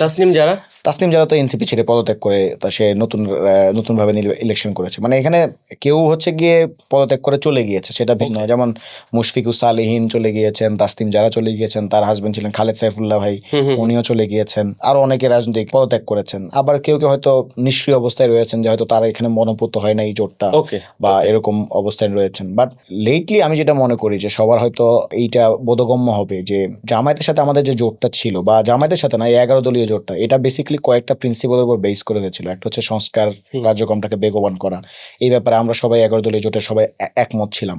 তারপরে এই যে বিচার নিশ্চিত করা, এখন বিচারের প্রশ্নটা হারাই গেছে। আপনি দেখবেন যে জুলাই গণহত্যার বিচার নিয়ে কেউ খুব একটা কথা হচ্ছে না, এটা নিয়ে আলোচনাই নাই, জুলাই গণহত্যার বিচার নিয়ে কথা নাই। এবং হচ্ছে গিয়ে যে হাদি হত্যার বিচার, হ্যাঁ, এই যে এদের বিচার নিয়ে তো আমাদের কথা হচ্ছে না। তো এখন এই যে বিচার প্রশ্নে আমাদের একমত হওয়া, একটা হচ্ছে আধিপত্যবাদের বিরুদ্ধে আমাদের যে সংগ্রাম, লড়াই, সেটা আছে। সেই আধিপত্যবাদের বিরুদ্ধে লড়াই সংগ্রামের প্রশ্নেও কিন্তু আমরা একমত হয়েছিলাম। সো বেসিক্যালি 3 থেকে 4টা প্রিন্সিপালের উপর বেস করে এই জোটটা গঠিত হয়েছিল।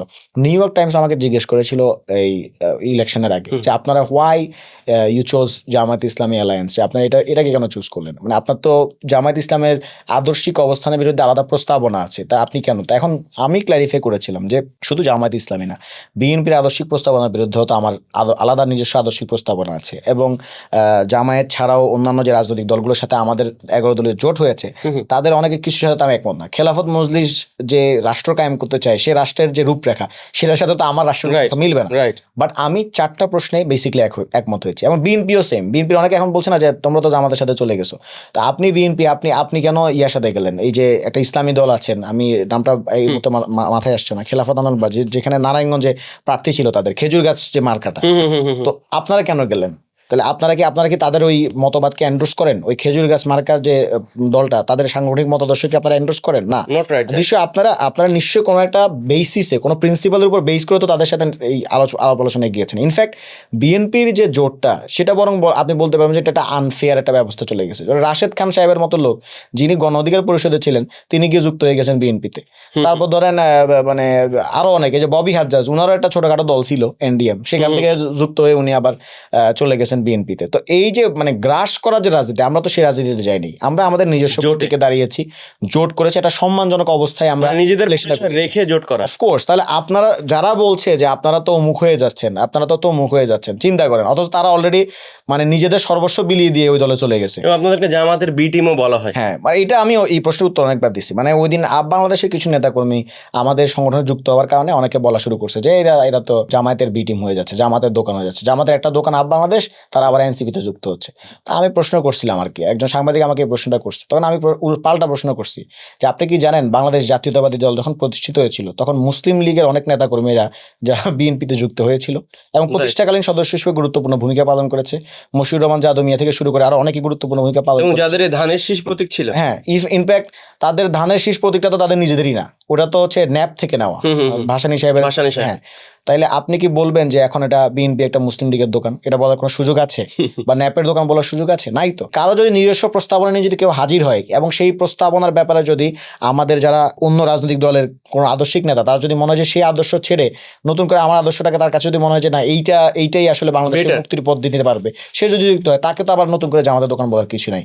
সো মুভিং অন, যেটা আপনি বললেন যে জামায়াতের সাথে আমাদের জোটের ব্যাপারটা ছিল বেসিক্যালি এই 3 থেকে 4টা প্রিন্সিপালের উপর বেস করে, এবং স্লোলি বাট শিওরলি এইটা এখন রিয়ালাইজ হচ্ছে যে আমাদের এই যে জোটটা যে সংস্কারের উপর বেস করে হয়েছিল, এইটা একটা এখন মনে হচ্ছে যে এটা রাইট ছিল, রাইট ট্র্যাকে ছিলাম আমরা। কারণ এখন বিএনপি যেভাবে তার সংস্কার বিরোধী অবস্থান প্রকাশ করছে, গণভোটের বিরুদ্ধে তারা চলে গেছে, তারা অধ্যাদেশগুলোকে বাতিল করে দিচ্ছে, গুম অধ্যাদেশের মতো গুরুত্বপূর্ণ একটা অধ্যাদেশকে তারা অকার্যকর করে দিয়েছে, মানবাধিকার অধ্যাদেশটাকে তারা অকার্যকর করে দিয়েছে, এবং সুপ্রিম কোর্ট সচিবালয় অধ্যাদেশকে তারা বাতিল করে দিয়েছে, যেটার ব্যাপারে তাদের কোনো নোট অফ ডিসেন্ট ছিল না। জুলাই সনদের 52 নম্বর দফায় তাদের কোনো নোট অফ ডিসেন্ট ছিল না।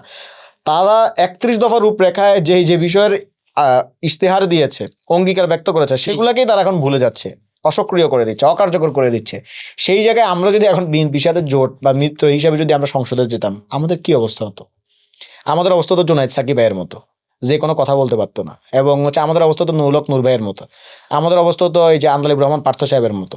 মানে যেই জুনায়েদ সাকিব ভাই দিন রাত 24 ঘন্টা সংবিধান সংস্কার পরিষদের কথা বললেন, সেই জুনায়েদ সাকিব ভাই দেখা যাচ্ছে এখন সংসদে এসে তিনি সংবিধান সংস্কার পরিষদটা ভুলে গেছেন, এবং তার সামনে আরেকজন মন্ত্রী বলে ফেলছে যে সংবিধান সংস্কার পরিষদ কি জিনিস। আন্দোলিব রহমান পার্থ জিজ্ঞেস করতেছে সংবিধান সংস্কার পরিষদ কি জিনিস।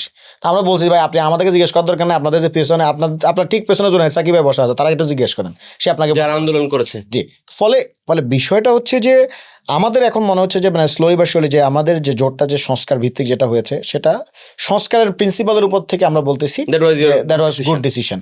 কিন্তু তাসনিম যারা বা এই পন্থী যারা, তারা কেন আসলে এনসিপি ছাড়লো? মানে জামাতের কোন আপত্তি আসলে কোথায় ছিল? আসল কারণ কি ছিল? এখন এটা তো তারা কেউ তো আর এটাকে এক্সপ্লেইন করে নাই, তারা কেউ ব্যক্তিগত কারণ দেখিয়েছে, কেউ বলেছে যে সাংগঠনিকভাবে তারা কার্যক্রম রক্ষা করতে চাচ্ছে না। আমাদের দলে যারা সিনিয়র নেতৃবৃন্দ আছেন তারা এটা ভালো বলতে পারবেন যে তাদেরকে কোনো কারণ দেখিয়ে না, যেহেতু আপনাদের দলে ছিল, আপনাদের সঙ্গে তাদের সখ্যতাও আছে, আসল কারণ আসলে কি ছিল? মানে কেন ছাড়ছে? সেটা তো আমি বলছি যে তারা অফিসিয়ালি, এখন ধরেন আমার সাথে আনঅফিসিয়াল অনেক কথাবার্তাই হতে পারে, কিন্তু অফিসিয়ালি যেটা বলে সেটা গুরুত্বপূর্ণ, এবং অফিসিয়ালি সেটাই তো আমরা বলতে পারবো। তো অফিসিয়ালি আমাদেরকে আমি এমন কোনো কারণ দেখি নাই যে কোন কারণে তারা পদত্যাগ করছে। নাকি জামাতের নারী নীতি, পর্দা, এগুলো নিয়ে আপত্তি ছিল? হতে পারে, সেটা তাদের নিজস্ব বিচার, নিজস্ব প্রস্তাবনা, তারা নিজেরা এটা বলতে পারবে। কিন্তু আমাদের জোট থেকে তো মানে আমাদের যে দল থেকে তো আমাদের জায়গা থেকে তো আমাদের সেই প্রোটেকশন ছিল, আমাদের দল থেকে তো আমরা সেই পলিটিক্যাল যে অ্যাটমসফিয়ার সেটা তো আমরা আলাদা করে রেডি করেছি। মানে আমাদের পলিটিক্যাল অ্যাটমসফিয়ার আর জামাতের পলিটিক্যাল অ্যাটমসফিয়ার তো এক না। তো ফলে ইভেন আমাদের যে পলিটিক্যাল কাউন্সিল ছিল, আমাদের পলিটিক্যাল কাউন্সিলে তো মানে উল্লেখযোগ্য সংখ্যক নারী ছিল। আপনার সামান্তা শারমিন ছিলেন, নাহিদা সারোয়ার চৌধুরী নিভা ছিলেন, তাসনিম যারা ছিলেন, যেটা আপনি বিএনপিতেও পাবেন না। বিএনপির স্থায়ী কমিটিতে নারী আছেন শুধুমাত্র একজন, আপনি তাকে চেনেন কিনা সেটাও আমি জানি না। কিন্তু আমাদের পলিটিক্যাল কাউন্সিলে যেটা হায়ার কাউন্সিল ধরা হয়, সেখানে 3জন নারী ছিলেন, 3জনকে আপনারা চিনবেন। তাহলে ফলে মানে আমাদের জায়গা থেকে এই ধরনের নারী নীতি প্রশ্নে কোনো মানে ছাড় ছিল না। কিন্তু এটা তারা বলতে পারবেন ভালো, আমি তাদেরকে জিজ্ঞেস করলে ভালো হবে। ওকে, আশা করছি তাদেরকে যদি আমরা গেস্ট করতে পারি, জি, জি। সেদিন হয়তো আসল কারণ জানা যাবে।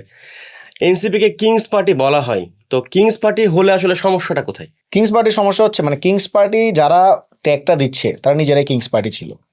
ওকে, সমস্যাটা এই জায়গায়। আমি এনসিপি তো আসলে গড়ে উঠেছে আপনার মাঠে ঘাট থেকে, মানে রাজপথে যে ছেলে পেলে মুভমেন্ট করেছে। ধরেন নাহিদ ইসলাম কোন কিং এর বেটা, আপনি আমাকে বলেন। নাহিদ ইসলাম কি কোনো কিং ছিল Not কখনো? right. সে একটা স্টুডেন্ট ছিল। আক্তার হোসেন সে একটা স্টুডেন্ট, রংপুরের অজপাড়া গা থেকে উঠে আসছে। সালাউদ্দিন সিবাত সে একজন স্টুডেন্ট, অজপাড়া গা থেকে উঠে আসছে। আসিফ মাহমুদ কুমিল্লা থেকে উঠে আসছে। এইভাবে কয়েকজন মিলে একসাথে একটা মোর্চা গঠন করলে তারা চিন্তা করলো যে চলো আমরা একটু মুভমেন্ট করি ফ্যাসিবাদের বিরুদ্ধে, অথরিটেরিয়ানের বিরুদ্ধে, হেজিমনের বিরুদ্ধে করতে করতে তারা এক সময় গিয়ে তারা মানে একটা পজিশনে তারা চলে এসেছে। তো ফলে মানে এই যে এটা তো দীর্ঘ লড়াই সংগ্রামের মধ্য দিয়ে হয়েছে। এখানে কিংস পার্টির যে প্রেক্ষাপট, সেই কিংস পার্টির প্রেক্ষাপটটা এখানে অনুপস্থিত। কিংস পার্টির প্রেক্ষাপট নাই। আর যারা আমাদেরকে কিংস পার্টি বলছে মানে অত্যন্ত আশ্চর্যজনক যে সরকারের ভূমিকা থাকার কারণে, যে মানে অন্তর্বর্তীকালীন সরকারে নাহিদ ইসলাম ছিল, অন্তর্বর্তীকালীন উপদেষ্টা সরকারে ছিলেন। হ্যাঁ আসিফ মাহমুদ ছিলেন। তো অন্তর্বর্তীকালীন সরকারে তো তাদের বর্তমান পররাষ্ট্রমন্ত্রীও ছিলেন, জাতীয় নিরাপত্তা উপদেষ্টা ডক্টর খলিল ছিলেন। তাহলে এখন কিংস পার্টি কে? অন্তর্বর্তীকালীন সরকারের তো অ্যাটর্নি জেনারেল ছিলেন মাননীয় আইনমন্ত্রী। তাহলে কিংস পার্টি আসলে কারা? আর আমি দেখলাম যে একবার আসিফ মাহমুদ ওই যে নাসিরুদ্দিন পাটোয়ারি সহ কফি খেতে গেছে। এইটা দেখায় বলছে দেখছো উপদেষ্টা থাকা অবস্থায় নাগরিক কমিটির একজনের সাথে কফি খেতে যায়, তার মানে তো এটা নিশ্চয়ই কিংস পার্টির। এটা তারপরের দিনই দেখলাম বেরোইলো কি মির্জা ফখরুল ইসলাম আলমগীরের সাথে ওয়াহিদুদ্দিন মাহমুদ চৌধুরী সহ তারা সবাই মিলে খোশ গল্পে মত্ত। এখন তারা বললো কি ওইটা হচ্ছে একটা আমাদের বন্ধু বান্ধব রিলেশন। মানে ওয়াহিদুদ্দিন মাহমুদ আর মির্জা ফখরুল ইসলাম আলমগীর সাহেব বন্ধু হইতে পারে, কিন্তু নাসিরুদ্দিন পাটোয়ারি আর আসিফ মাহমুদ বন্ধু হইতে পারে না। যত দোষ নন্দ ঘোষ, সব আমাদের এনসিপির দোষ, সব দোষ এনসিপির। অনেক এখন প্রশ্ন করে যে আসলে দেশটা বা সংসদ কে চালাচ্ছে, তারেক রহমান নাকি সালাউদ্দিন সাহেব? কি বলবো, এটা আসলে আমার জবাব দেওয়ার কথা না, but by seeing the procedure of the parliament এটা তো মনে হচ্ছে আসলে সালাউদ্দিন ভাই এটা চালাচ্ছেন, কন্ডাক্ট করছেন।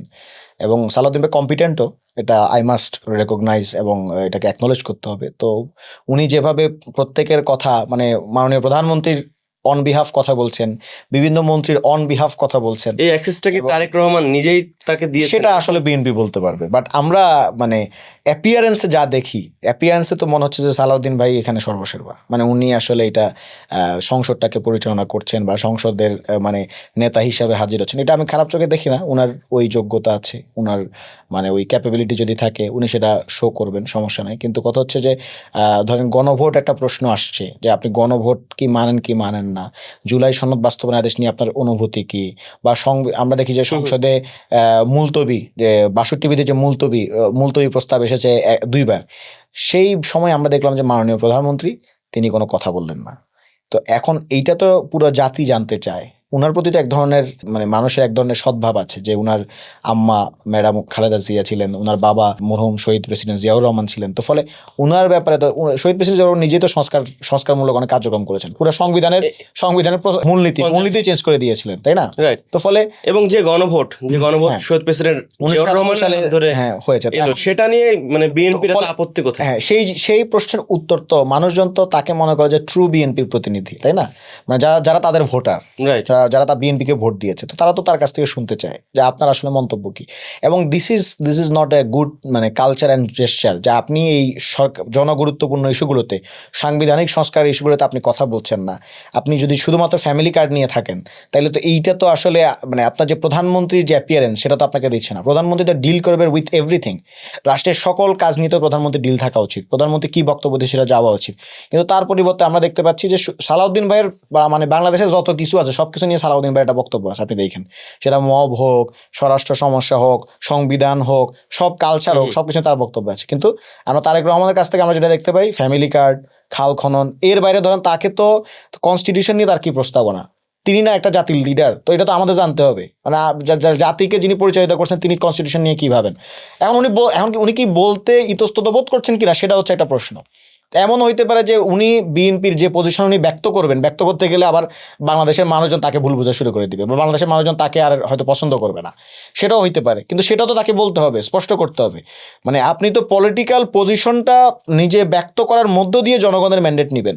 জনগণকে অন্ধকারে রেখে তো আপনি ওই মানে এইটা জাস্ট আপনিও চুপ থাকলেন, জনগণও কিছু বললেন না, এটা তো হবে না। না, কিন্তু যে গণভোট ইস্যুটা মানে শহীদ প্রেসিডেন্ট জিয়াউর রহমানের হাত ধরে এসেছিল 1979 সালে, রাইট? হ্যাঁ, এটা তো আছেই। ধরেন আপনার গণভোটের প্রশ্নে এসে আমাদের সালাউদ্দিন ভাই বলছেন যে কি বলে, সালাউদ্দিন ভাই না, আইনমন্ত্রী বলেছেন যে গণভোট একটা প্রতারণার দলিল বা এরকম কিছু একটা বলেছেন, যে প্রতারণার মাধ্যমে গণভোটে তাদেরকে নিয়ে যাওয়া হয়েছে। তো তাহলে আপনাদের প্রধানমন্ত্রী কেন গণভোটে হ্যাঁ দেওয়ার কথা বললেন? উনিও কি তাহলে প্রতারিত হয়ে হ্যাঁ দেওয়ার কথা বলেছেন? উনি কোন আবার আইনমন্ত্রী বলেছেন এখানে সালাউদ্দিন ভাই বলছেন যে চারটা প্রশ্নে কোনটা হ্যাঁ হবে কোনটা না হবে, বিশাল সমস্যা। তো তাইলে প্রধানমন্ত্রী যখন হ্যাঁ ভোট দেওয়ার কথা বললেন, তিনি কোন প্রশ্নে হ্যাঁ দেওয়ার কথা বলছেন? একটা প্রশ্নে, দুইটা প্রশ্নে, তিনটা প্রশ্নে, না চারটা প্রশ্নে, কোনটা? তো ফলে মানে এগুলা আপনি বিয়ে শাদী হয়ে গেছে, এখন যদি বলেন যে আপনার মানে কাবিন কই, ওখানে দোয়াটা ঠিকভাবে হয় নাই, খোদবার সময় আলিফ একটু জোরে টান দিছে, মানে এইগুলো খুবই মানে উইয়ার্ড অ্যান্ড অ্যাবসার্ড কথাবার্তা। জনগণ এইসব জিনিস বুঝে। এখন এই ধরনের সাংবিধানিক প্রীতি এইগুলো আগে সুরঞ্জিত সেনগুপ্তের ছিল। মানে সালাউদ্দিন ভাই এখন বিরোধী দলকে যেভাবে সংবিধান পড়ায়, এভাবে আগে বিএনপি জামাতকে সংবিধান পড়াইতে সুরঞ্জিত সেনগুপ্ত, ঠিক আছে? এখন উনি ওই রোলে চলে আসছেন আর কি। কিন্তু এই যে সাংবিধানিক প্রীতি, যে মানে 72-এর সংবিধানই সব কিছুর মূল মন্ত্র, মানে এইটা না আসলে দিন শেষে আপনাকে ওই মানে নতুন একটা স্বপ্ন দেখাইতে, নতুন একটা বাস্তবতা দেখাইতে আপনাকে মানে দিচ্ছে না আর কি। এবং এইটা ওনারা ধারণ করতে পারছেন। কিছুক্ষণ আগে আমি বলেছিলাম আপনাকে যে কেন প্রশ্নের উত্তরটা তারা খুঁজে পাচ্ছে না। তো অ্যাট দ্য সেম টাইম এটাই মনে হচ্ছে যে কেন নতুন সংবিধান লাগবে, তারা এই জিনিসটা বুঝতে পারছে না। আবার যখন বুঝতে পারবে তখন দেরি হয়ে যাবে। সরকারি দল তো সরকারি দলের মতো চলছে, বিরোধী দলের ভূমিকাটা আপনার কাছে কেমন মনে হয়েছে? বিরোধী দলের ভূমিকা হচ্ছে, বিরোধী দল হিসাবে আমি এনসিপির কথা বলবো। জামায়াতের ইসলামের যারা আছেন, জামায়াত ইসলামের কথা বলতে পারবেন। জামায়াত ইসলামের কিছু জায়গায় আমার অসন্তুষ্টি আছে। ওই দিন দেখলাম সালাউদ্দিন আইয়ুবী সাহেব নামে একজন তাদের সংসদ সদস্য আছেন, তাকে মাননীয় স্পিকার সাহেব ভুল করে সালাউদ্দিন আহমেদ ডেকে ফেলেছেন। উনি এতে খুশিটা হাসিতে ফেসে পড়েছেন, যে আলহামদুলিল্লাহ, আমাকে বলেছেন আর কি যে খুব আমি প্লিজড হয়েছি যে সালাউদ্দিন আহমেদের নামের সাথে আমার নাম মিলে গেছে। তো এই ধরনের কর্মকাণ্ডটা আমরা দেখতে পাচ্ছি। মানে একটা হচ্ছে আপনি পলিটিক্যাল বিনয় আছে, পলিটিক্যাল মিউচুয়াল রেসপেক্ট আছে, সেটা এক বিষয়। কিন্তু আপনি যদি এরকম বিনয় দেখাতে গিয়ে যদি আপনি এই অবস্থা হয় আপনার, তাহলে তো এটা তো খুবই মানে প্রশ্নের মুখে পড়বে। এনসিপি আপনি দেখতে পাচ্ছেন, পুরো বাংলাদেশের মানুষ দেখতে পাচ্ছে যে এনসিপি এখানে বিরোধী দলের ভূমিকায় আছে। এনসিপি আসলে বিরোধী দলের মানে মূল চালিকা শক্তি। এনসিপির হাসনাত আবদুল্লাহ, নাহিদ ইসলাম, আক্তার হোসেন তো একের পর এক বুলেট ছাড়েন সংসদে, মানে কথার বুলেট। আব্দুল হান্নান মাসুদও তার এলাকা নিয়ে খুব বেশি কথাবার্তা বলেন। তো ফলে আপনি দেখতে পাচ্ছেন যে সংসদের যে আলোচনার ফোরামটা, আলোচনার যে টপিকটা, এটা আসলে এনসিপি নির্ধারণ করে দিচ্ছে। এখন বিরোধী দলের ভূমিকা নিয়ে এক ধরনের কানাঘুষা চলছে যে বিরোধী দল অযোগ্য, বিরোধী দল এটা করছে না, ওটা করছে না। এদের দেখতে পাবেন যারা এই আলোচনাটা করছে, তারা সরকারের কোনো সমালোচনা করে না। সরকারি দলের কোনো সমস্যা নেই। সরকারি দল অধ্যাদেশ বাতিল করতেছে, সরকারি দল অধ্যাদেশ অকার্যকর করে দিচ্ছে, সরকারি দলের নির্দেশ ক্রমে তাদের একনিষ্ঠ সমর্থকরা মামলা দিয়ে জনগণকে, নাগরিকদেরকে হয়রানি করছে। কৃষিতে আমরা দেখতে পাচ্ছি কৃষকরা সেচ দিতে পারছে না, বিদ্যুৎ উৎপাদন ব্যাহত হচ্ছে। এই যে জ্বালানি তেলের সংকট, সেখানে যে সরকারকে দায়ী করা হবে, সরকারকে দায়ী করা হচ্ছে না। ঢাকা শহরে মশার উপদ্রব বাড়ছে, সেখানে প্রশাসক বসাই দিয়েছেন একজন, ওই প্রশাসকের কোনো খোঁজ খবর নাই। ওই প্রশাসক খালি মেয়র হওয়ার জন্য পোস্টার লাগাচ্ছে। মানে ভাই, আপনারা তো ঢাকা সিটির একটা মেয়র পজিশন একটা দিয়েছে প্রশাসক, তাহলে আপনি তো ওখানকার মেয়রও যদি আপনি হইতেন চান, তাইলে তো এখন আপনি মশার সমস্যা দূর করবেন, তাই না? এই সমস্যা জলাবদ্ধ দূর করবেন। সেটা না করে তারা শুধু ওই পোস্টারিং করতেছে, আমার অমুককে প্রশাসক থেকে আমরা মেয়র হিসেবে চাই, অমুককে মেয়র হিসেবে চাই। তো ফলে সরকারের এই যে সমস্যাগুলো, এই সমস্যাগুলো নিয়ে দেখবেন যে আপনি এই লোকগুলা কোনো কথা বলে না, সরকারের কোনো সমালোচনা নাই, বিরোধিতা নাই, খালি বিরোধী দলের সমস্যা, বিরোধী দল অযোগ্য। তা বিরোধী দল কেন অযোগ্য, এই ন্যারেটিভ কেন ছাড়া হচ্ছে সেটা আমরা জানি। মানে বিরোধী দল কথা বলে না কোনটা নিয়ে, বিরোধী দল হাম নিয়ে কথা বলছে সংসদে, বিরোধী দল এই যে জ্বালানি নিয়ে কথা বলছে, বিরোধী দল আপনার সাংবিধানিক সংস্কার নিয়ে কথা বলতেছে, বিরোধী দল মুলতবি প্রস্তাবও আনছে সংবিধান সংস্কার এটা নিয়ে। তো তাহলে বিরোধী দল তো সবই করছে, এবং মাঠেও তারা প্রতিদিন মুভমেন্ট করছে, রাজপথে আন্দোলন সংগ্রাম করছে, মিছিল করছে 11 দলীয় জোট থেকে। তারপরে বিরোধী দল অযোগ্য। এবং আবার তারা এটাও বলছে যে সরকার মাত্র 2 মাস আছে, সরকারকে সময় দেওয়া উচিত। মানে এটা যারা সমালোচনা করছে বিরোধী দল অযোগ্য, তারা এটা সেম টাইম এটাও বলছে সরকারকে সমালোচনা আর একটু পরে করা উচিত, সময় দেওয়া সময় দিবে, বিরোধী দলকে সময় দিবে না। কেন বিরোধী দল অযোগ্য? এইটার পেছনে একটা লজিক আছে। বিরোধী দল অযোগ্য কেন? কারণ তাদের চোখে একমাত্র প্রকৃত বিরোধী দল হচ্ছে আওয়ামী লীগ। তারা আওয়ামী লীগকে চায়। এক্স্যাক্টলি। আপনি মানে অযোগ্যতার এখানে মাপকাঠি কি আপনি আমাকে বলেন না, এখানে অযোগ্যতার মাপকাঠিটা কি? মানে এখন তারা এমন একটা ভাইব দেখায় যে সরকারকে টেনে হিসেবে নামায় ফেলতে হবে এগুলোর জন্য। এটা হলে বিরোধী দল, এটা হলে বিরোধী দল। এখন আবার এট দ্য সেম টাইম মানে কি আপনার ফেলাসি, সে এই একই লোক আবার বলবে যে সরকার তো মাত্র 2 মাস হলে ক্ষমতায় আসছে, আর একটু সময় দেওয়া উচিত। সো এই ধরনের সিনিয়র সাংবাদিকদের থেকে, আপনি একজন সাংবাদিক মানুষ, আমি আপনাকে সাংবাদিক হিসেবে দেখতে চাই ভাই। সিনিয়র সাংবাদিক এই শব্দবন্ধ আমাদের জন্য মানে আতঙ্কের কারণ হয়ে গেছে আর কি। মানে তারা সিনিয়র সাংবাদিক, এমনও সিনিয়র সাংবাদিক আছেন যিনি কোন পত্রিকায় সাংবাদিকতা করেন সেটা আমরা কেউ জানি না, কোন টেলিভিশনে সাংবাদিকতা আমরা কিছু জানি না।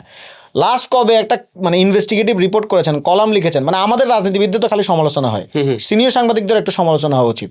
কিছুই জানি না, একজন সিনিয়র সাংবাদিক এখন বেশ মানে এরে ওরে বেহায়া বলে বেড়ায়, ডক্টর ইউনূসকে বেহায়া বলে বেড়ায়। তার নামে আমি দেখলাম প্রেস কাউন্সিলে মামলা পড়ে আছে এবং তিনি মানে ভুলভাল রিপোর্ট করার দায়ে ধরেন আপনার অভিযুক্ত মামলা হয়েছেন। খেয়েছে। হ্যাঁ, মামলা খেয়েছেন। সো মানে আমরা এই ধরনের সিনিয়র সাংবাদিকতা থেকে আল্লাহর কাছে পানা চাই আর কি। জুলাই আন্দোলনকে আমরা দেখলাম যে অনেক এমপি এখন আননেসেসারি বলছেন, বিশেষ করে গাজীপুরের একজন এমপি বলেছেন, এটা আপনি শুনেছেন? হ্যাঁ, উনি ওই মূলত জুলাই সনদটাকে বলেছেন আননেসেসারি আর কি, যে আননেসেসারি জুলাই সনদ নিয়ে বেশি কথাবার্তা হচ্ছে বা এই ধরনের কিছু একটা বলেছেন, জুলাই সনদকে বলেছেন আর কি। এখানে আসলে তাদের দলের আমি বুঝি না, মানে বিএনপির কি সিনক্রোনাইজেশনের অভাব? মানে স্বরাষ্ট্রমন্ত্রী বলেন যে হ্যাঁ জুলাই সনদ আমরা অক্ষরে অক্ষরে বাস্তবায়ন করব, বা তারেক রহমানও বলেন, তার আরেক এমপি বলে বসলেন আননেসেসারি। মানে এই ইয়াটা কেন? ধরেন স্বরাষ্ট্রমন্ত্রী বললেন যে দায় মুক্তির কথা বললেন, দায় মুক্তির ব্যাপারে উনি খুব স্পষ্ট ভাষায় বলেছেন যে আপনি যদি এখন পুলিশ হত্যা বা এই ধরনের কথাবার্তা বলে যদি আপনি এখন ওগুলোর বিচার করতে চান, তাহলে তো মুক্তিযোদ্ধারা যে রাজাকারকে হত্যা করেছে মানে বিফোর 16 ডিসেম্বর, তাহলে তো আপনাকে এখন সেটারও বিচার করতে হবে, এবং সেটাকে বিচার করতে পারবেন। মানে এখানে স্বরাষ্ট্রমন্ত্রী খুব ভালো ব্যাখ্যা দিয়েছেন, মানে সালাউদ্দিন আহমেদ এখানে খুব ভালো ব্যাখ্যা দিয়েছেন। কিন্তু দেখা গেল কালকে ফজলুর রহমান সাহেব আবার উঠে আবার একই প্রসঙ্গের অবতারণা করেছেন। তো মানে এটা কি বিএনপির মধ্যে কি সিনক্রোনাইজেশনের কোনো অভাব আছে কিনা, বা তাদের মধ্যে কি বিভাজন আছে কিনা, যে একদল বিএনপি হচ্ছে আপনার ধরেন জুলাইপন্থী বিএনপি আর একটা জুলাইয়ের বাইরের বিএনপি, এরকম কোনো ব্যাপার আছে কিনা? মানে এটা তো আসলে আমি বলতে চাচ্ছি না, বাট তাদের কথাবার্তায় তো এরকম মনে হচ্ছে।